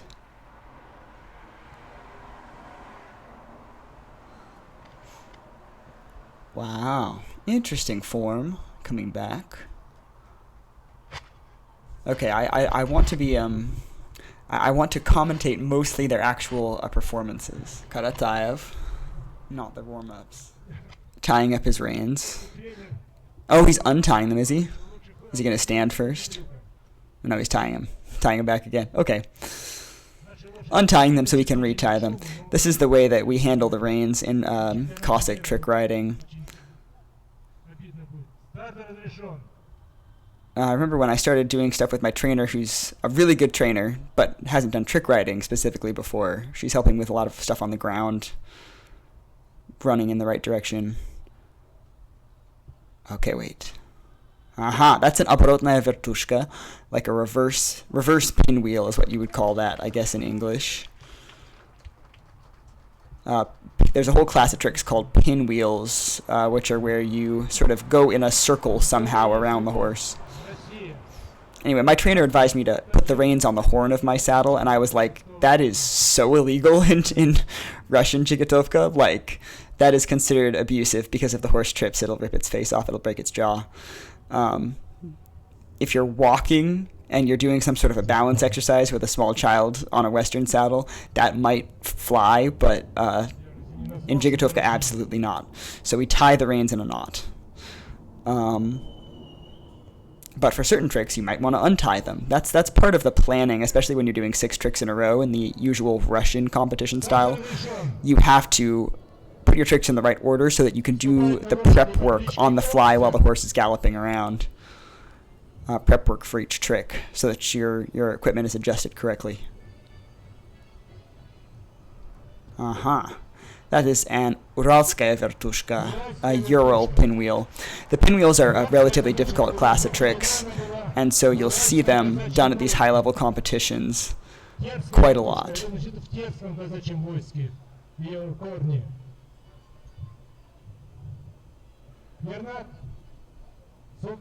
And I should say that both of those Russian tricks were the Uralskaya Vertushka was performed very well, the Ural one. The reverse pinwheel is one of the hardest ones you can do. And I feel like that one was a little bit on the messier side, but I mean, there's not much you can say to criticize those Russian riders. They are super, super disciplined, like Russian figure skaters and gymnasts. Okay, he's going to be hanging upside down. Yeah. Very good once he got into the position, like straight up and down like that. Nice work. I'm not sure. So with tricks like that, those are static elements. You have to hold a position, and they have two flags that you have to hold the position between. I couldn't tell if he got into it a little bit late or not. He probably didn't. He seems like these guys seem like they really know what they're doing. Yeah, he's doing the same one. He got out of it a little bit easier too. The first guy, it looked like he sort of lost his balance a little bit when he was sitting down, and that guy really nailed it. Nailed it. I love the guy on the paint horse. Oh, wait, is that Flea Bitten Gray? Is that oh God, what's his name? Apollon. I thought I might recognize him. Aha. Jordan. Nice. That is what we call side stand in English. Side stand. Stirrup stand in Russian. That is probably the most basic trick you can do. But I really like this because this is an example. Like I was saying, we had people whose countries didn't have much of a tradition of trick riding, but who took it up specifically for this competition. That is clearly what you're seeing there. To see a big dude like that, doing a relatively simple trick, that means that he probably started doing this recently, and he specifically learned that trick for this competition. Good on him. He did perfectly well. All right. She's doing the same one. I don't think she held it for long enough. Although, I don't see the flag markers. Hey, good job. Don't look so worried. You're doing fine. Gross is doing fine. You're fine. I wonder how many tricks they're each doing. Ooh. What if he accidentally cued the horse to rear if it's trained for that? Yeah. That is the right way to handle it. Just send the horse forward so it's not rearing anymore, and give it a pat when it's calmed down.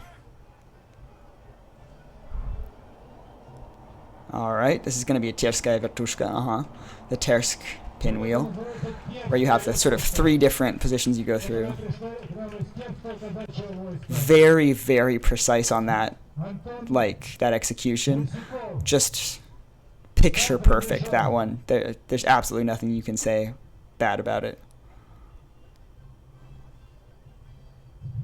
A lot of what you're looking for is just like the sort of precision, pointed toes and straight legs, pointed hands, straight arms. These are vaults on both sides.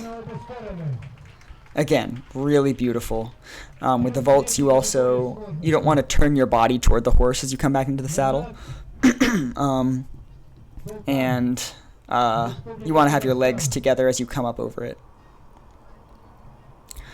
That probably is Apollon. Apollon is the one who used to have to wear a muzzle for some tricks. And it could be that there's something causing him pain that's making him uncomfortable with some of the tricks. Oof.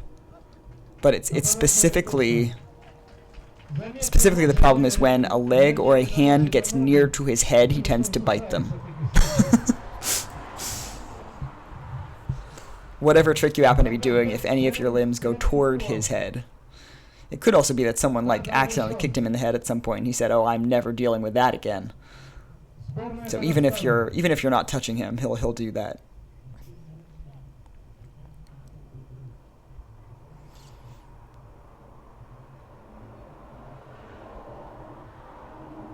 Oh, okay. So that was the Tsirkovaya. Yeah, Tsirkovaya Vertushka. The circus pinwheel. That's a really hard one. I believe that is a category 4 trick. So there's 4 categories of tricks in this sport, and the category is the coefficient.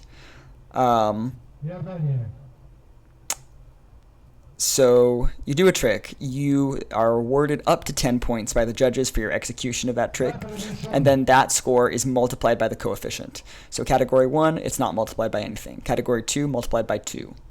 Category 4 is the highest category. Round that horse up. Oh ho! Nice work!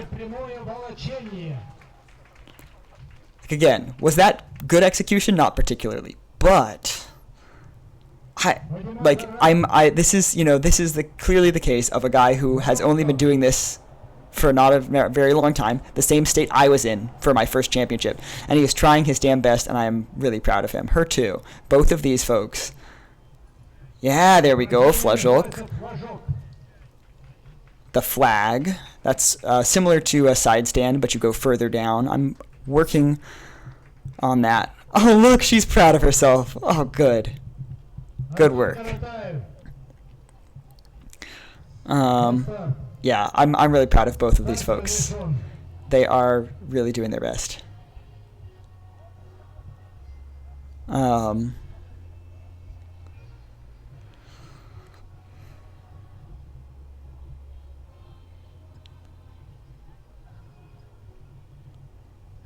When the fellow from Jordan jumped back into the saddle, you could see that his legs weren't really together. He was just sort of getting back up however he could, and he wasn't super. He was kind of wobbly in his position when he was in the drag. Sorry, I'm not even paying attention to the current rider. Because he's doing perfectly. There's nothing to say about it. You could see the Jordanian guy's execution wasn't that great, but I'm still just seeing someone who's learning and clearly trying their absolute best, trying their heart out. It really impresses me.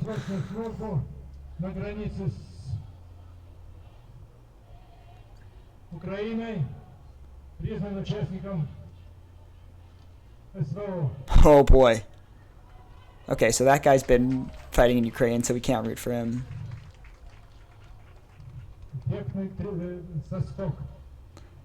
Even if he did a beautiful vault. Султан. Старт разрешен. Республика Казахстан.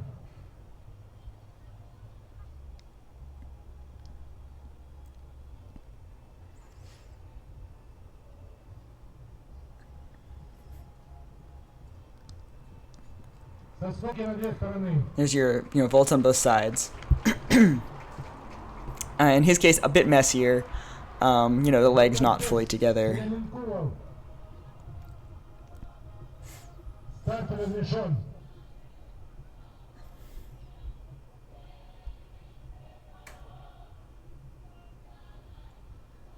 Dude, chill out. Just not being very kind to the horse's mouth. Aha! That reverse drag. That is, that's a category 4 trick. That one is really hard. I'm always really impressed when I see people doing that. I don't know how your shoulder doesn't dislocate. There's the tricks that I did all of the level 1 tricks. Several level 2 tricks. Probably most of the level 2 tricks.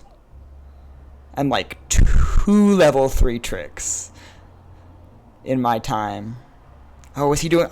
nice! Hey! Good work! Good work. He actually did that pretty well. That one's like upper body strength. Major upper body strength. Good job, man. I wonder how long he's been doing that. I wonder how long he's been working on this. I'm very impressed. All right, what's her next trick gonna be? These are the folks I'm rooting for the most. Everyone else is a favorite, you know.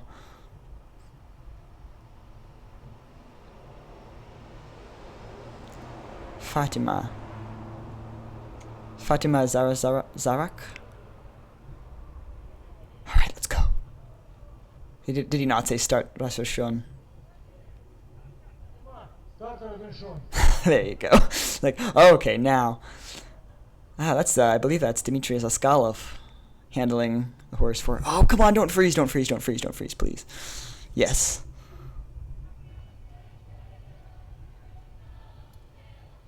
There you go. Swallow pose in the stirrup. She's a bit bouncy, you know. She's not really holding super steady there, but that is actually that trick is way harder than it looks. You kind of like it's so simple. It's like, oh, you're just sort of standing in one stirrup, right? But the balance is so hard.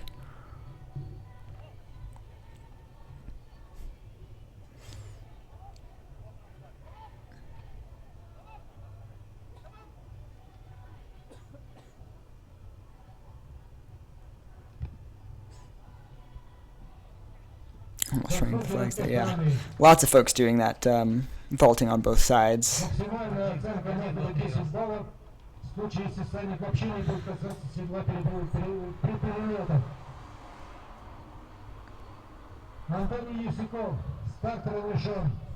Okay, so we don't like this guy anymore.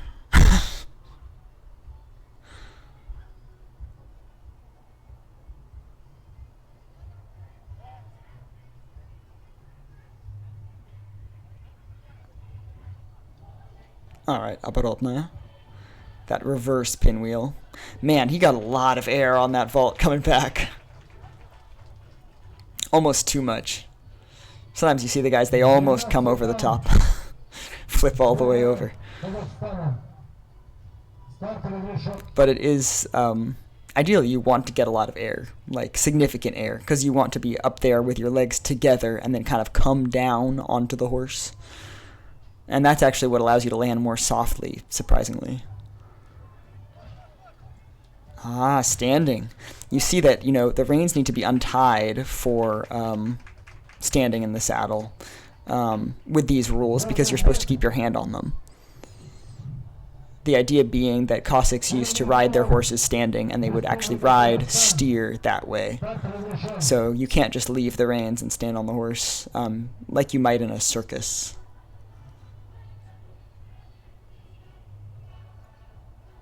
Also, you know, they are doing individual tricks, single tricks, not even the two-trick rounds we used to do. Oh, there we go. He's got it too. Wow. That is a good... That was very good form when he was standing. There's kind of two levels of standing. There's a level where you are doing shock absorption with your knees, and the level where you're doing shock absorption with your ankles. And that guy was kind of... He was doing some with his knees still, but a lot with his ankles.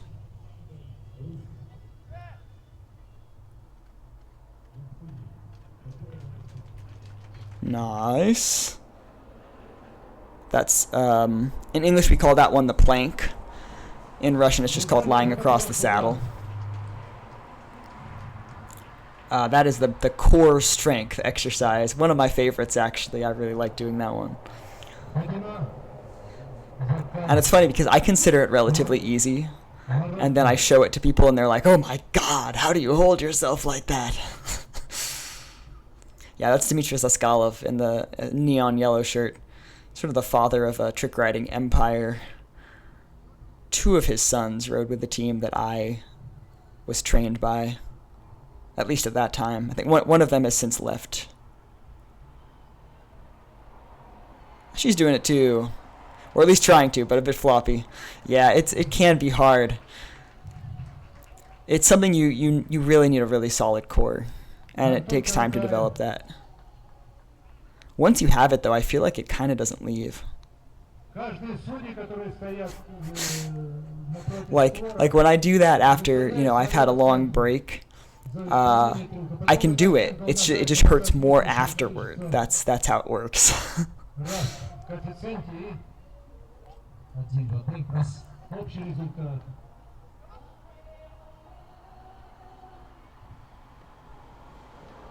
Scissors. Ножницы.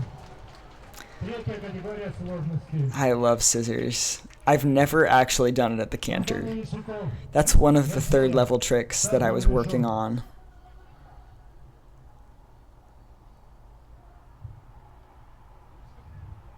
I've done it at the walk, I've done it at the trot. In recent times, I've only been doing it on my practice barrel, because I've been getting back into things. I could try it on Honey. Wow. Just a single vault, though. Like, it's a perfectly done vault, but, like, what I'm seeing here in this competition is I'm seeing actually a lower level of riding from the Russian riders. Like, in the older competitions, they would be doing some crazy stuff. Some really crazy stuff. I mean, the Surovikinskaya Vertushka, Surovikino pinwheel, which is ludicrous. Euro pinwheel there. You could see that he really turned toward the horse when he was coming back up into the saddle. That's considered a fault. But, I mean, he did a pretty darn good job still. Aside from that.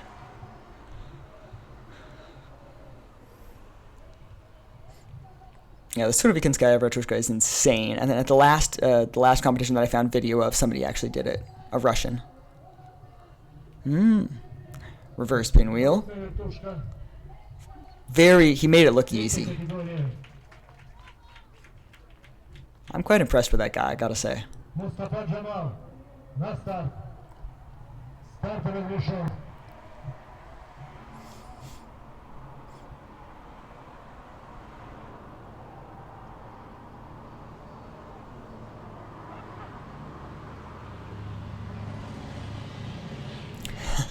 And there's, you know, that's what a vault looks like when you're still working on it. That's kind of the level that I'm on at the current time, honestly, because, like, I haven't done it in so long, and I was never that good at it to start with. So I've been vaulting on and off my practice barrel, which in some ways is harder than doing it on a moving horse, because you don't have the horse's momentum to move you.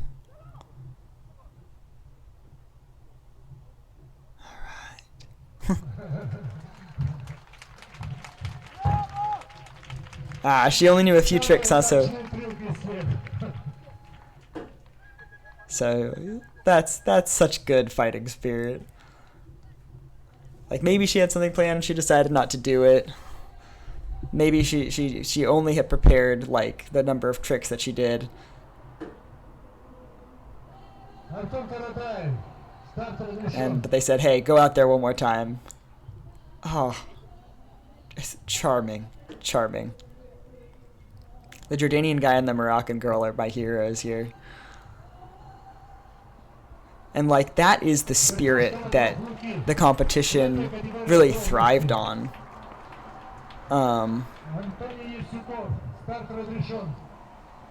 Back when I was doing it. Because most of us who came from other countries, we were experienced in certain areas of the sport, but not others. So everyone had gaps, you know. And nobody knew how to throw a knife on a horse. Oh, okay. Shoulder stand. That is a level 4 trick. Although that's kind of like, I feel like for the Russian athletes, that's the most commonly done level 4 trick. I don't know, I'm being extra judgmental of the Russians because, like, I have seen a much higher level of riding in general from Russian riders at previous competitions, and I'm like, why are these guys kind of phoning it in? I mean, that guy Yevsyukov is very precise in his execution. Not that we can root for him.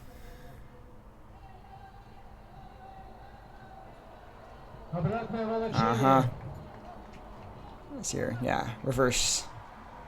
Ooh. Reverse drag. He had trouble getting back there, though. Yeah, he's quite rough around the edges in his execution, that guy. The other Cossack guy is much more precise. Мустафа Джамал. Старт разрешен. Отставить. Еще Жалгазбек у нас нет. He's got that Старт разрешен. he's got that bull rider build. Sort of long and ropey. That helps, I think. The Tersk pinwheel. Still turning toward the horse. I think like the Cossack guys just kind of have that as like a habit. That's probably how they typically execute the tricks.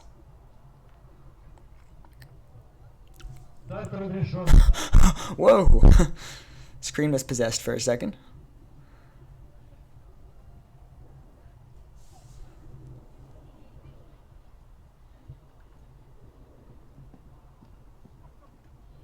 Alright, so he's repeating the trick, which you're not going to be scored if you do that. But it's fun. Probably both he and the young lady from Morocco in the same boat here, where they've only prepared so much. I'm really glad that they're doing something though.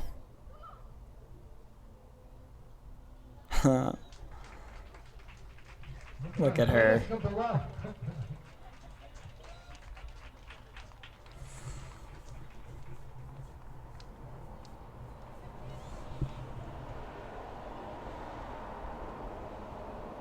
Like, that's the spirit. That's what we want. Like, having more people from different countries learning these wonderful new things. And, you know, they have this experience, and then maybe next year they come back and they are just on the next level. Because that's what happened with me. Like, I improved so much over the course of just another year. It was like I would have been quite good if I had stayed and kept doing it. Fate does not allow such things sometimes. So we have reached day 3 of this. I don't want there to be a day 4. What's left in this video is the ending, like closing ceremony, the awards, and the concluding performances. And I'm curious how the performances go. Is it just basically going to be the Russians, or will they let everybody have a turn as well? But I'm not going to watch all of this. Not going to record all of this, at least. И невероятная грация наездников. Сегодня мы видели, как рождаются чемпионы. Но главное, мы увидели единство. Something else I wanted to say, like, that I didn't comment on earlier is that I do think the competitor from Morocco, like, even when she wasn't doing tricks, but just riding around, it's true, like, her seat was a little bit unsteady, her hands definitely not, like, independent, we would say. So it does kind of look like she's a relatively inexperienced rider. I don't want to diss that. I feel like a horse person watching this video would probably see that and be yelling it at the screen. That's why. It is true that sometimes people come into this sport who are actually like not super experienced as riders. Like I've seen folks who came from like a circus background or something who took up the horse aspect later.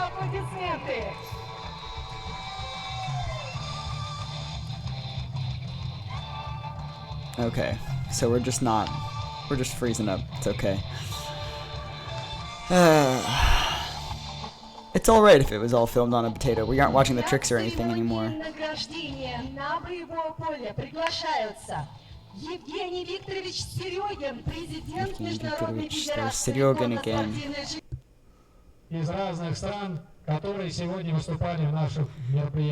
You know, when I was there, the year that I was a translator, the president of the FEI, the International Equestrian Federation, was present.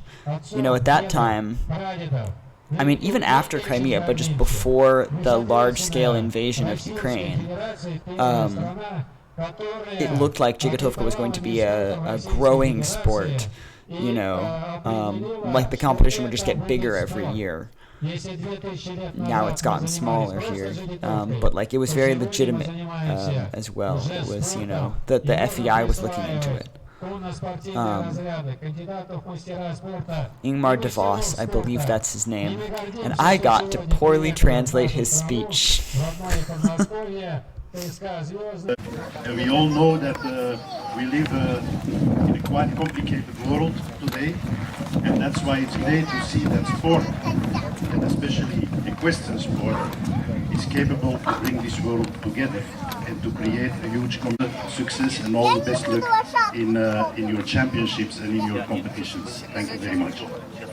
В нынешних политических условиях, они достаточно сложные в мире сейчас, и хорошо видно, что спорт и конный спорт может свести людей. Saying there are no losers. Everybody is a winner today. In a sense, I do agree. Everyone who showed up from another country, who is relatively new to this, is definitely a winner.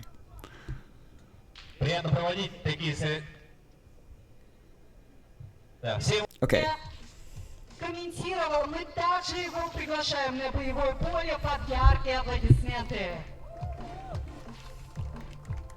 Если он нас слышит. Ага. Сергей Владимирович у нас занят подготовкой показательной программы. Итак, в первую очередь, мы бы хотели выразить благодарность Sergei Vladimirovich is preparing the performance, the concluding performance, she said. Заскалову Дмитрию Павловичу за активную и плодотворную деятельность по подготовке участников 10-го чемпионата мира по Dzhigitovke. Yeah, this is the 10th one. And they thanked Dmitry Zaskalov, who I noted before, for his hard work helping the competitors. Yeah. Also the loudest shirt on the field. Anyone can find him. That's a good choice.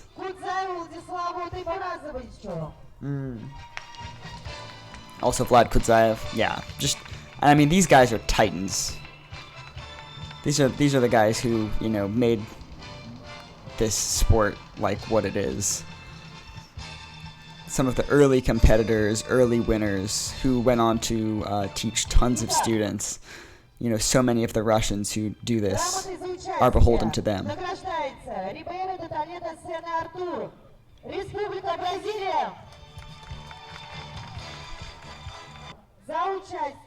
Yeah. It's just like it's just the participation prize they're all getting, isn't it? Like this one. Which says, Thirst, Equestrian Dzhigitovka World Championship Participant. It's my favorite thing that I own. Друзья, на самом деле, без вашей поддержки очень сложно, поэтому не жалейте аплодисментов, не жалейте эмоций.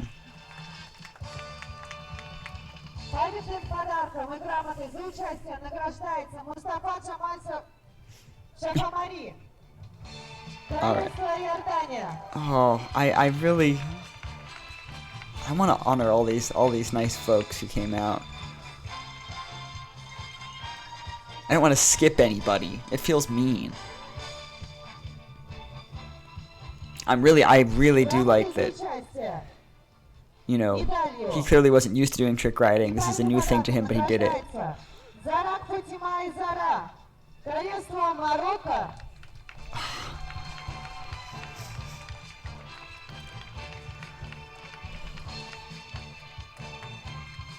She looks so young too, I wonder. I believe the official rules are that to participate in like the adult competition you have to be 15. She could be just a teenager.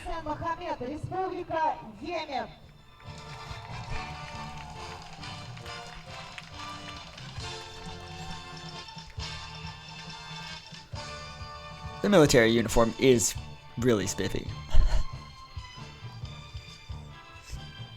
Памятным подарком и медалью за участие награждается Султан Ернат, Республика Казахстан. Поздравляем наших спортсменов!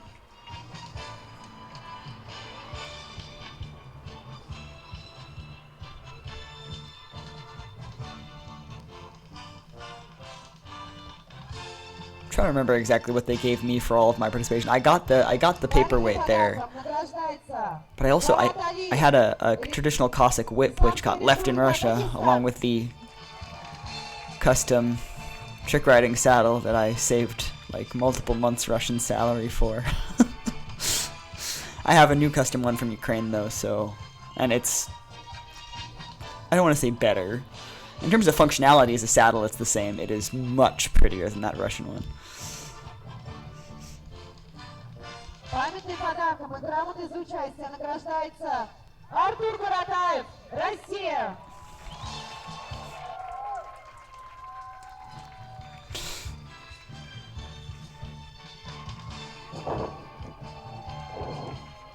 Памятным подарком и грамотой за участие награждается Чудри Мухаммад Асад. Like, yeah, everybody gets the same prize. Everyone gets their participation trophy. And then presumably we are going to have the first, second, and third. Слушай, как это невероятно! Спортсмены выходят с флагом своей страны, своего государства. I like how they're passing the flags around so everyone gets to carry it. Россия.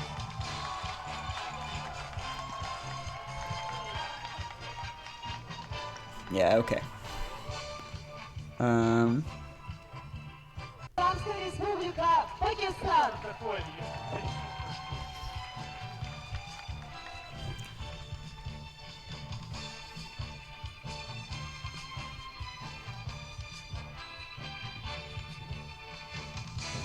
That guy was such a good sport.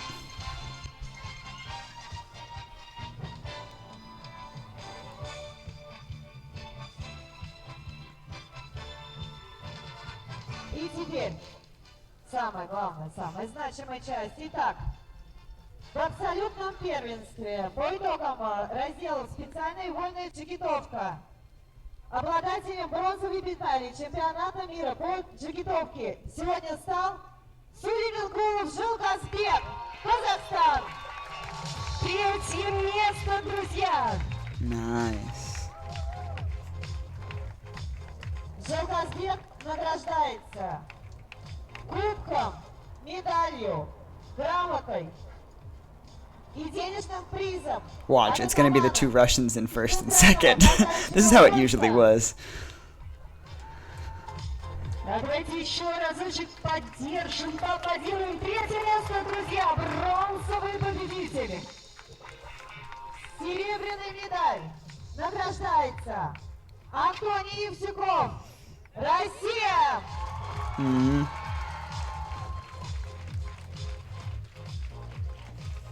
And Karataev is in first, is that it? Антоний награждается кубком, медалью, грамотой и денежным призом от атамана Центрального казачьего войска. They even get money. Sponsored by the Cossack Association.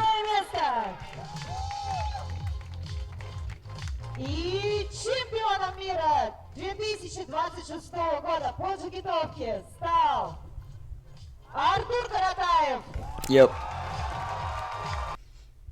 Jumping up there.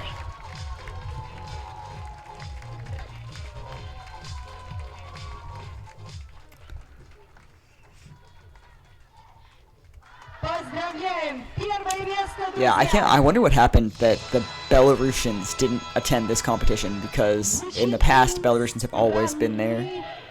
Like, just they're like the only country that used to do it with the sort of more European group. We don't need to hear the anthem, dude. like with the previous cohort that included a lot of European countries. And honestly, I wish there had been more non-European countries. I just wish we could all do this together, right? I want us to all do this together.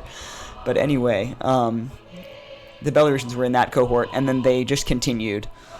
But they weren't here. They weren't at this one, and I wonder what happened. I could message them and ask easily. I don't know. Maybe it would seem like prying. I haven't talked to them in a long while. But yeah, like typically in the past, it would be like Russians in first and second, maybe a Belarusian in third, or Ukrainian back further back when we actually had Ukrainians.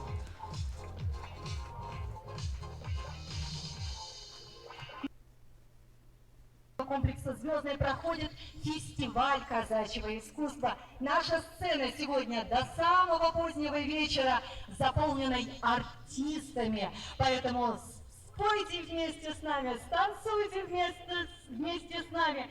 И да здравствует казачество и, конечно, конный спорт. Okay. Спасибо всем! Yeah, there's going to be a big performance and everything after this for the audience.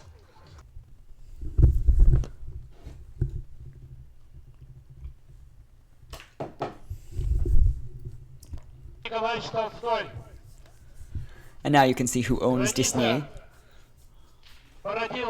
He is, in fact, Sergei Vladimirovич's personal horse. He's got the reins put up on the horn there, which, as I said, you're really not supposed to do. Presumably, it's because he's just giving a speech. He's not actually doing. He would never do that in like an actual like trick riding context. Also, Disney really doesn't care. He's sort of half asleep listening.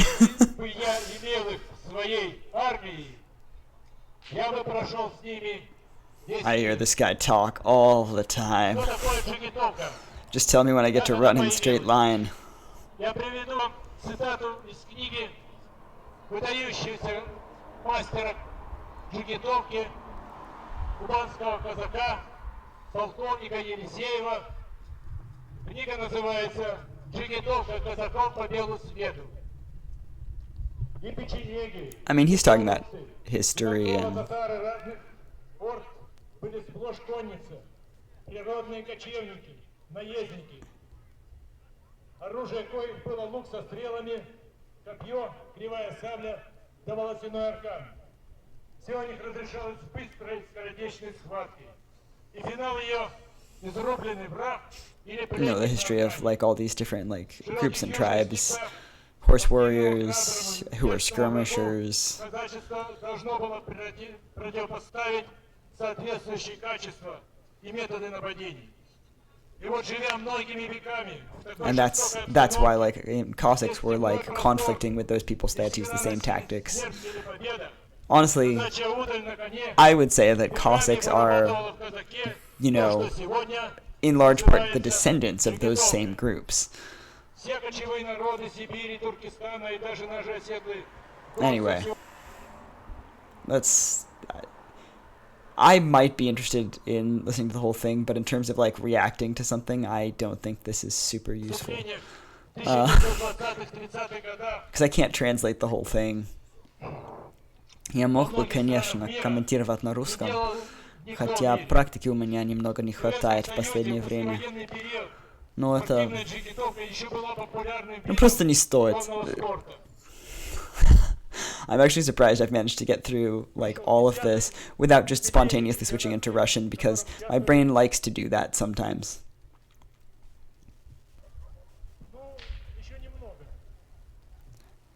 He's you know, in the time between when the performance is fully ready, the end of the award ceremony and the beginning of the performance, I imagine they just sent him out and said, just talk about something, Sergei Vladimirovich.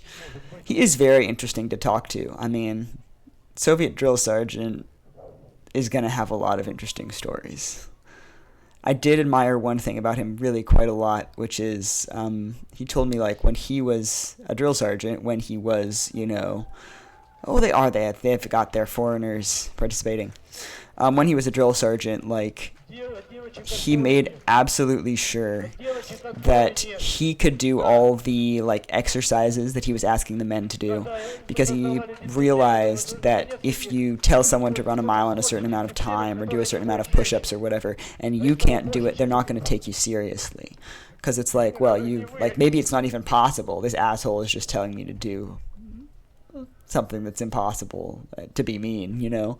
Like, obviously that's not the case if you're trying to train somebody. But, like, that can be even subconsciously the feeling that a person has. And so he made sure he could always do the same stuff. And he said when he started training people in Dzhigitovka, he hadn't really done the trick riding. He had done weapon stuff. But he was, like, coaching people, and he felt like they weren't taking him seriously. And he was like, well, of course, it's because I'm not doing the same exercises. And at that point, he was, like, already, I think, in his 50s. But he decided to take up trick riding at that age so that he could be in the same, you know, group as all of his students and the people on his team. And he's still trick riding. He is 75 years old. He's still trick riding. And if there's one thing that gives me hope for however long it takes me to, you know, train my horse up, if one thing gives me hope that eventually it can happen, it's the fact that there is a guy who is trick riding at 75 years old. Now, to be fair, definitely he has spent most of his life in insanely good shape, which I haven't really. I've spent most of my life in decent but a little bit skinny shape, let's put it that way. Still, though, if he can do it at 75, maybe I can too. Eventually we'll get there. And I do really admire the idea of, like, you know, leading from the front. Doing it yourself to demonstrate it for the people who you want to follow you.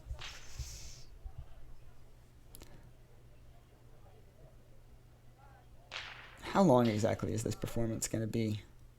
I have to imagine not very long. There's literally like 20 minutes left of this video. That's Misha.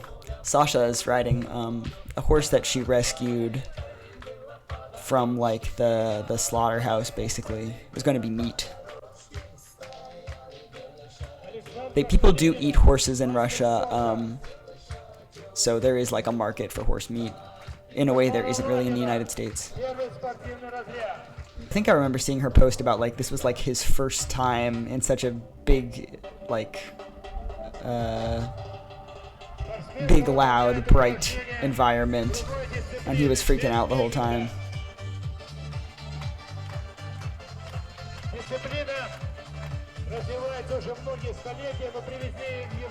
Now this is tent pegging.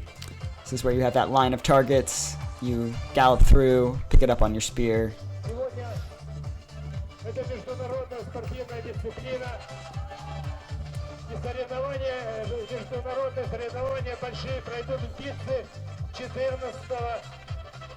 And, you know, it's such a popular sport in Pakistan, so of course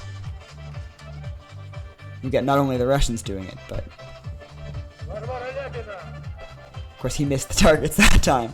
It's alright. Oh yes, oh, what was her name? I definitely recognize that. Daria. And that's Apollon. The one who bites hands and feet. She's riding. I believe that is another one of Sasha's rescue horses there with a young student of hers. Nice! Good work, kid. See, that's not, you know, a bit of, you know, subversion of expectations. You don't expect the small child to be successful when some of the grown adults haven't been. Ah, there we go. Got the Lezginka music in the background. Which is such an interesting thing, like, you talk about, like, Cossacks having to develop these skills because they were fighting with various tribes and people who did horseback skirmishing. and then you just, you play the music of those tribes for your Cossack performance. Like, there's definitely, like, the colonial history is just, it's examined in Russia even less than it is in the United States. Like, both of these are colonial countries. They're actually very similar in a lot of important ways. But Russia just hasn't thought very hard about it.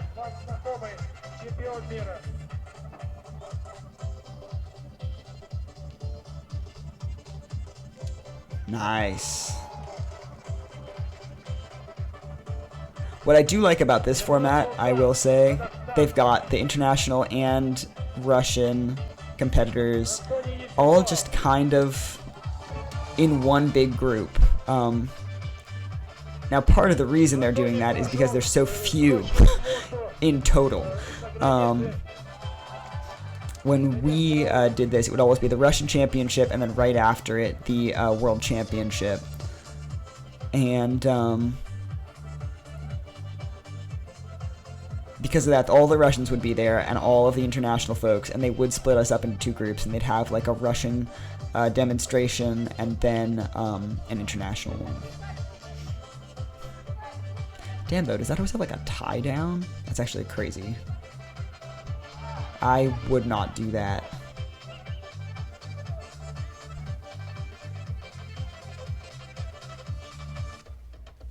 Because, like, most of these horses you'll notice have like a running martingale, so you'll see that there are some straps. There's like one around their neck, and then two straps coming off of that and connecting to each of the reins. If you're not a horse person, you don't recognize that. If you are a horse person, you know it's a running martingale.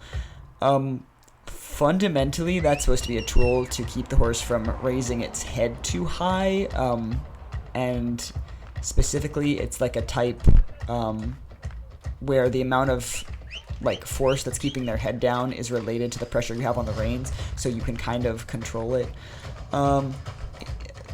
That usage, I don't know.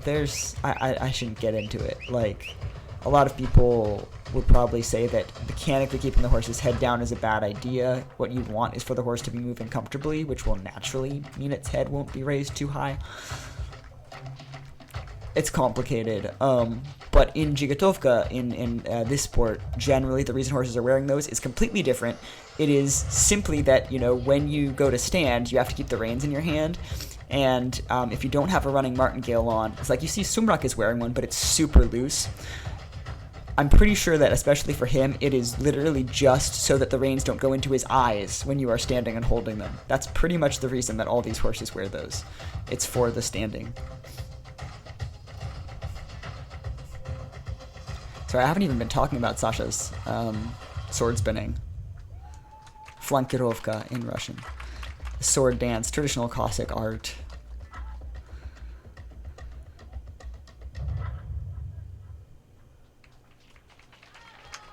And I mean, she's very good at it. She's been doing that as a part of their performance for quite a while.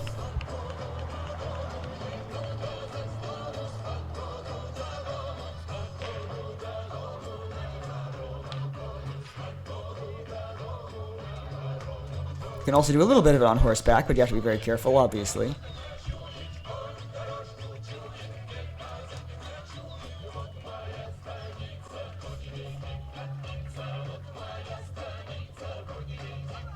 See, I do like how they have, like here's, Russians and non-Russians all performing together on equal footing.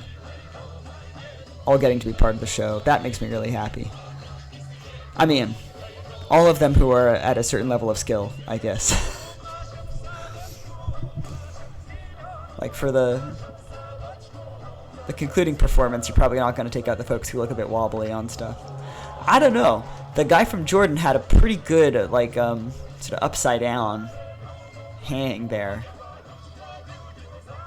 Like that looked legit. Like maybe not perfect, but like legit enough to be out here.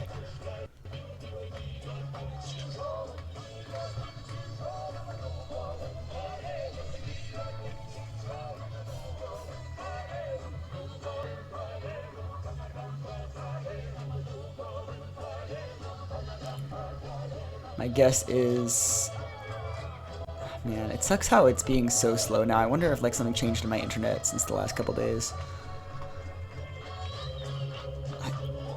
See, I'm doing archery too.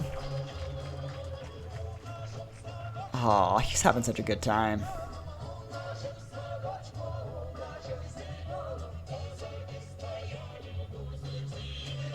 All right.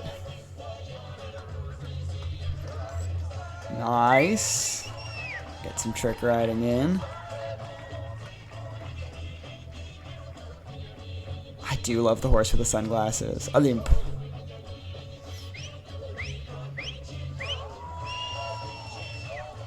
Revolts on both sides. Yeah, the Cossacks really do turn toward the horse when they come back into the saddle. The thing about that is it's just more likely to put you in a dangerous situation if you don't quite get back into the saddle. It's sort of like it's not bad, but it's suboptimal because it's a little bit more dangerous. What's that? Okay, now Sasha gets to do her little routine. It is interesting because, like, she used to have this fantastic Lipizzaner stallion. He had to be retired. It was after I left, so I don't know exactly what the reason was, but it was like physical issues. It was his health that he had to stop doing this, which is really too bad because, I mean, it's good that she made that choice and didn't like force him to do anything, you know, that he wasn't capable of. But he was a fantastic horse. Oh, cookies. The thing is with a Lipizzaner, so, you know, you can train any horse to do a routine like this, to do specific movements, you know, the sort of Spanish walk type thing she was doing, the lie down, etc. Like, this is stuff. She's like, come on, sit up, sit up. Yeah. He's still working on it. You can train any horse to do this, but there are some breeds that are really, like, more disposed to it, just sort of like with a dog, you know. Any dog can do that, like, crazy choreography, you know, the thing where they're, like, doing the dog dancing. Someone's doing, like, Swan Lake with a Chihuahua and stuff. I love watching those. Like, any breed, you see all kinds of breeds in that competition.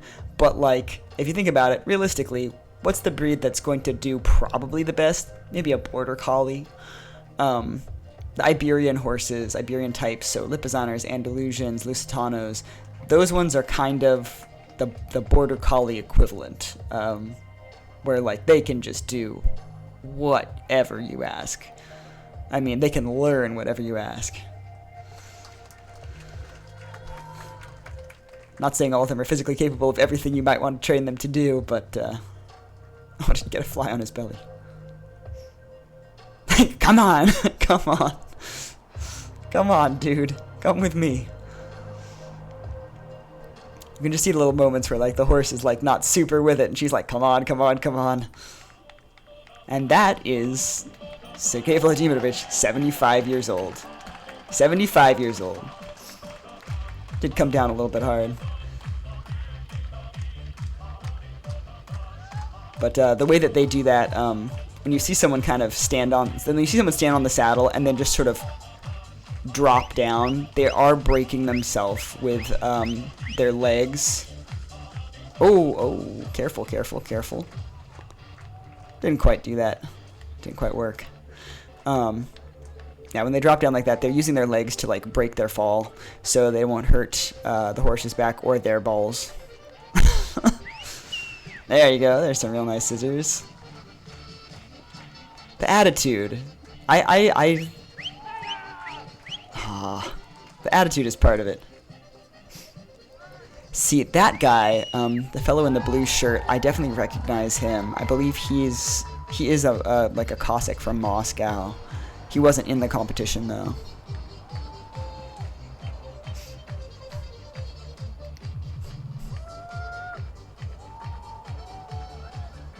That's that one's called the Death Drag in English. Cossack fall, I guess, in Russian. That was my favorite trick because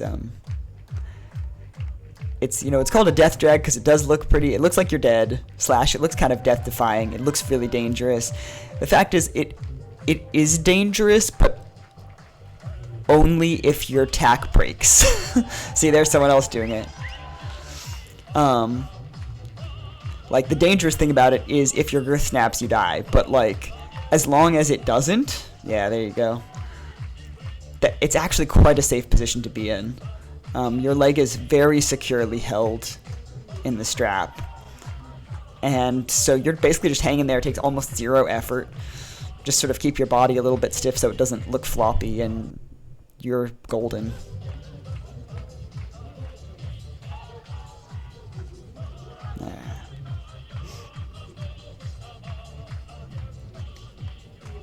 Oh, you can't just do the same one again, dog. No, you can. Still waiting for a Surovikinskaya Vertushka.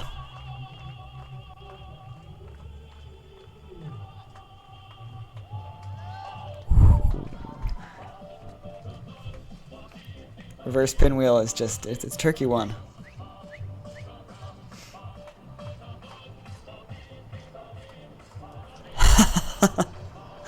That's the thing that he's been doing with Disney since time immemorial. Standing and firing the air pistol. And that one, so, okay, there's a thing in Dzhigitovka. Some tricks are considered masculine and some are considered feminine. And I really do like it. It's interesting, you see the women doing masculine tricks fairly often now, which I think is awesome. I want more men doing the feminine ones. The closest you get to that usually is when the guys who are kind of beginners do the side stand, because that one is considered more feminine.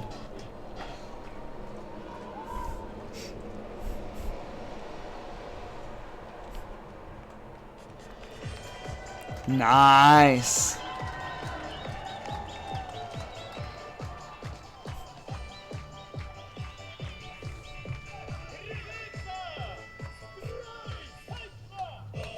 Oh, that's the trick that damn near killed me. I'm never gonna do that one ever again.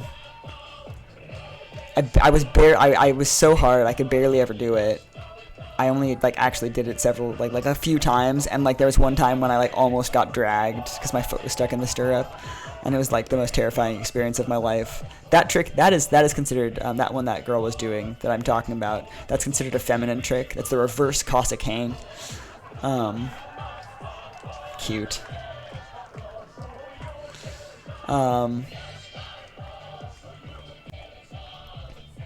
And I take it as proof that I am a man that that trick just did not agree with me. If you ask me to do it now, I'll, any other trick, ask me to do any other trick. Ask me to try Surovikinskaya Vertushka, I'll give it a shot. I will end up on the ground, but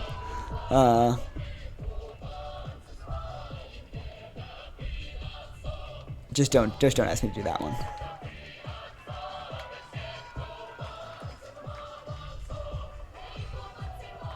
Ooh, wait, what's she gonna try to do? Yeah, okay. Easy, bud.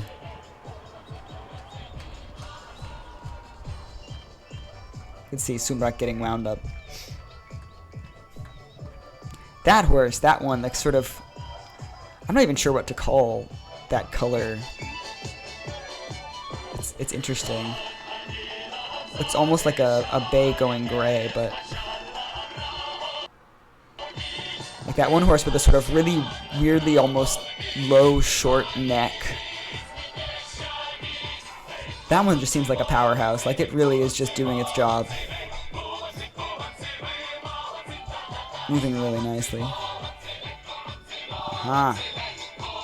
That's one I like a lot. That one is not in the official rules of this competition, but it's one that you see sometimes at these performances. There have been a few tricks like that. Things that are not actually in the rules. You wouldn't do them in a competition, but you can do them in these performances, and they look cool. That one I used to do. We like to see it.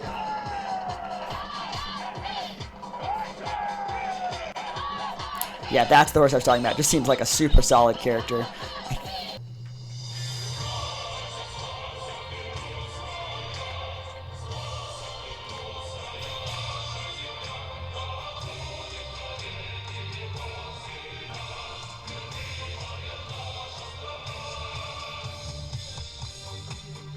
And now we get the flags. So yeah, you know, we've come to the end.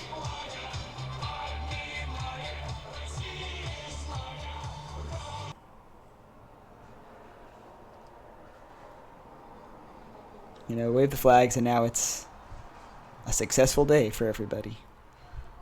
I don't know. There's a lot of really good stuff. I do think, like, overall, I think the level of the competition has gone down, in the sense, certainly in the sense that there are fewer competitors from a smaller assortment of countries, but also, as we saw, in that, like, the Russians are not necessarily doing as advanced a program as they did before. There's also fewer weapons. They no longer have the throwing knives or the air pistols. They aren't doing all the weapons together in one run anymore. Just like a lot of stuff has kind of been simplified, dumbed down, you could say. But I mean, it's questionable whether like dumbed down sounds unfair, because you can have competitions with different sets of rules, and that's totally fine. And if you make those adjustments to cater to the current audience and the current assortment of competitors, like, that makes a lot of sense. Personally, I would say that doing 2 tricks at a time, I think is still probably ideal. It just makes sense.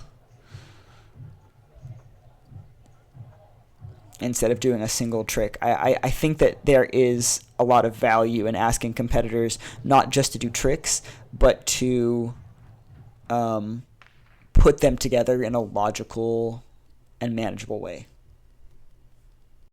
This has been really fun. I'm really glad that I got to watch this competition and see what the current state of things is. What's going to happen in the future, man, I don't know. I highly doubt that I'll be back in Russia anytime soon. If there's another competition held somewhere else, like Moldova, I mean, I would be happy to go. At this point, I've been practicing again. Well, I'm going to have surgery soon, and then I have to not do it for months. So, you know, if they were to call me up in a month and say, hey, want to come this fall? I can't do that. But next year, if there was to be a competition in Moldova or somewhere, I would absolutely sign up and go. My other hope is eventually to set up a competition in the United States using some similar rules to these ones. I think if I was going to do it, I would have competitors do 2 tricks at a time. I would probably only require them to do 2 rounds of that, so that they would have a total of 4 tricks. I think that for people who are just starting out in a country where we don't really do this, that would probably be a sensible number of tricks. And I would probably split up the weapons into different sections. We sometimes did that before. Like I said, you know, you do most of your weapons, everything except for the bow and arrow in one run. But that wasn't always the case, because sometimes there was a lack of space, basically. So they would have you do like 2 at a time and then another 2. Like if the big arena, the outdoor arena, was rained out for the championship, they would put us in the small arena where they literally just didn't have space to set up targets for all the weapons at once. So, you know, that's a thing you can do, and I think that for ease, for new competitors, it would be a good idea to separate the different weapon categories. That's kind of my thoughts about like how best to run a competition. I guess this video is going on YouTube if I finish editing it, so like and subscribe or whatever. There's no real reason. I don't post a lot of things on YouTube. I'm not a YouTuber. I just wanted to talk about my favorite sport. I might do more videos. I guess if I'm gonna be off work for like a month after surgery, and it's gonna suck, because either I'm going to be in a bunch of pain and just suffering, Or perhaps the worst option, I'm going to recover pretty fast and then have to just sit around and not do any physical activity for the rest of the month because I'm not supposed to, in order to heal best. This is the, doctor's advice. And that means my trainer is going to be riding my horse. I'm sure she will do a great job. I'm sure my horse will be like twice as good as she is at the end of that period. But boy, it's going to be so... I'm the kind of person who never stops moving, so maybe I will make more videos, to avoid going crazy. That would be really fun. I could comment on more things, talk more about Dzhigitovka. If you have questions, I don't know, ask away. I'm happy to talk about the Russian rules, the way the Russian competition worked, like the judging, basically whatever. So, yeah, thank you for watching, especially if you watched to the end.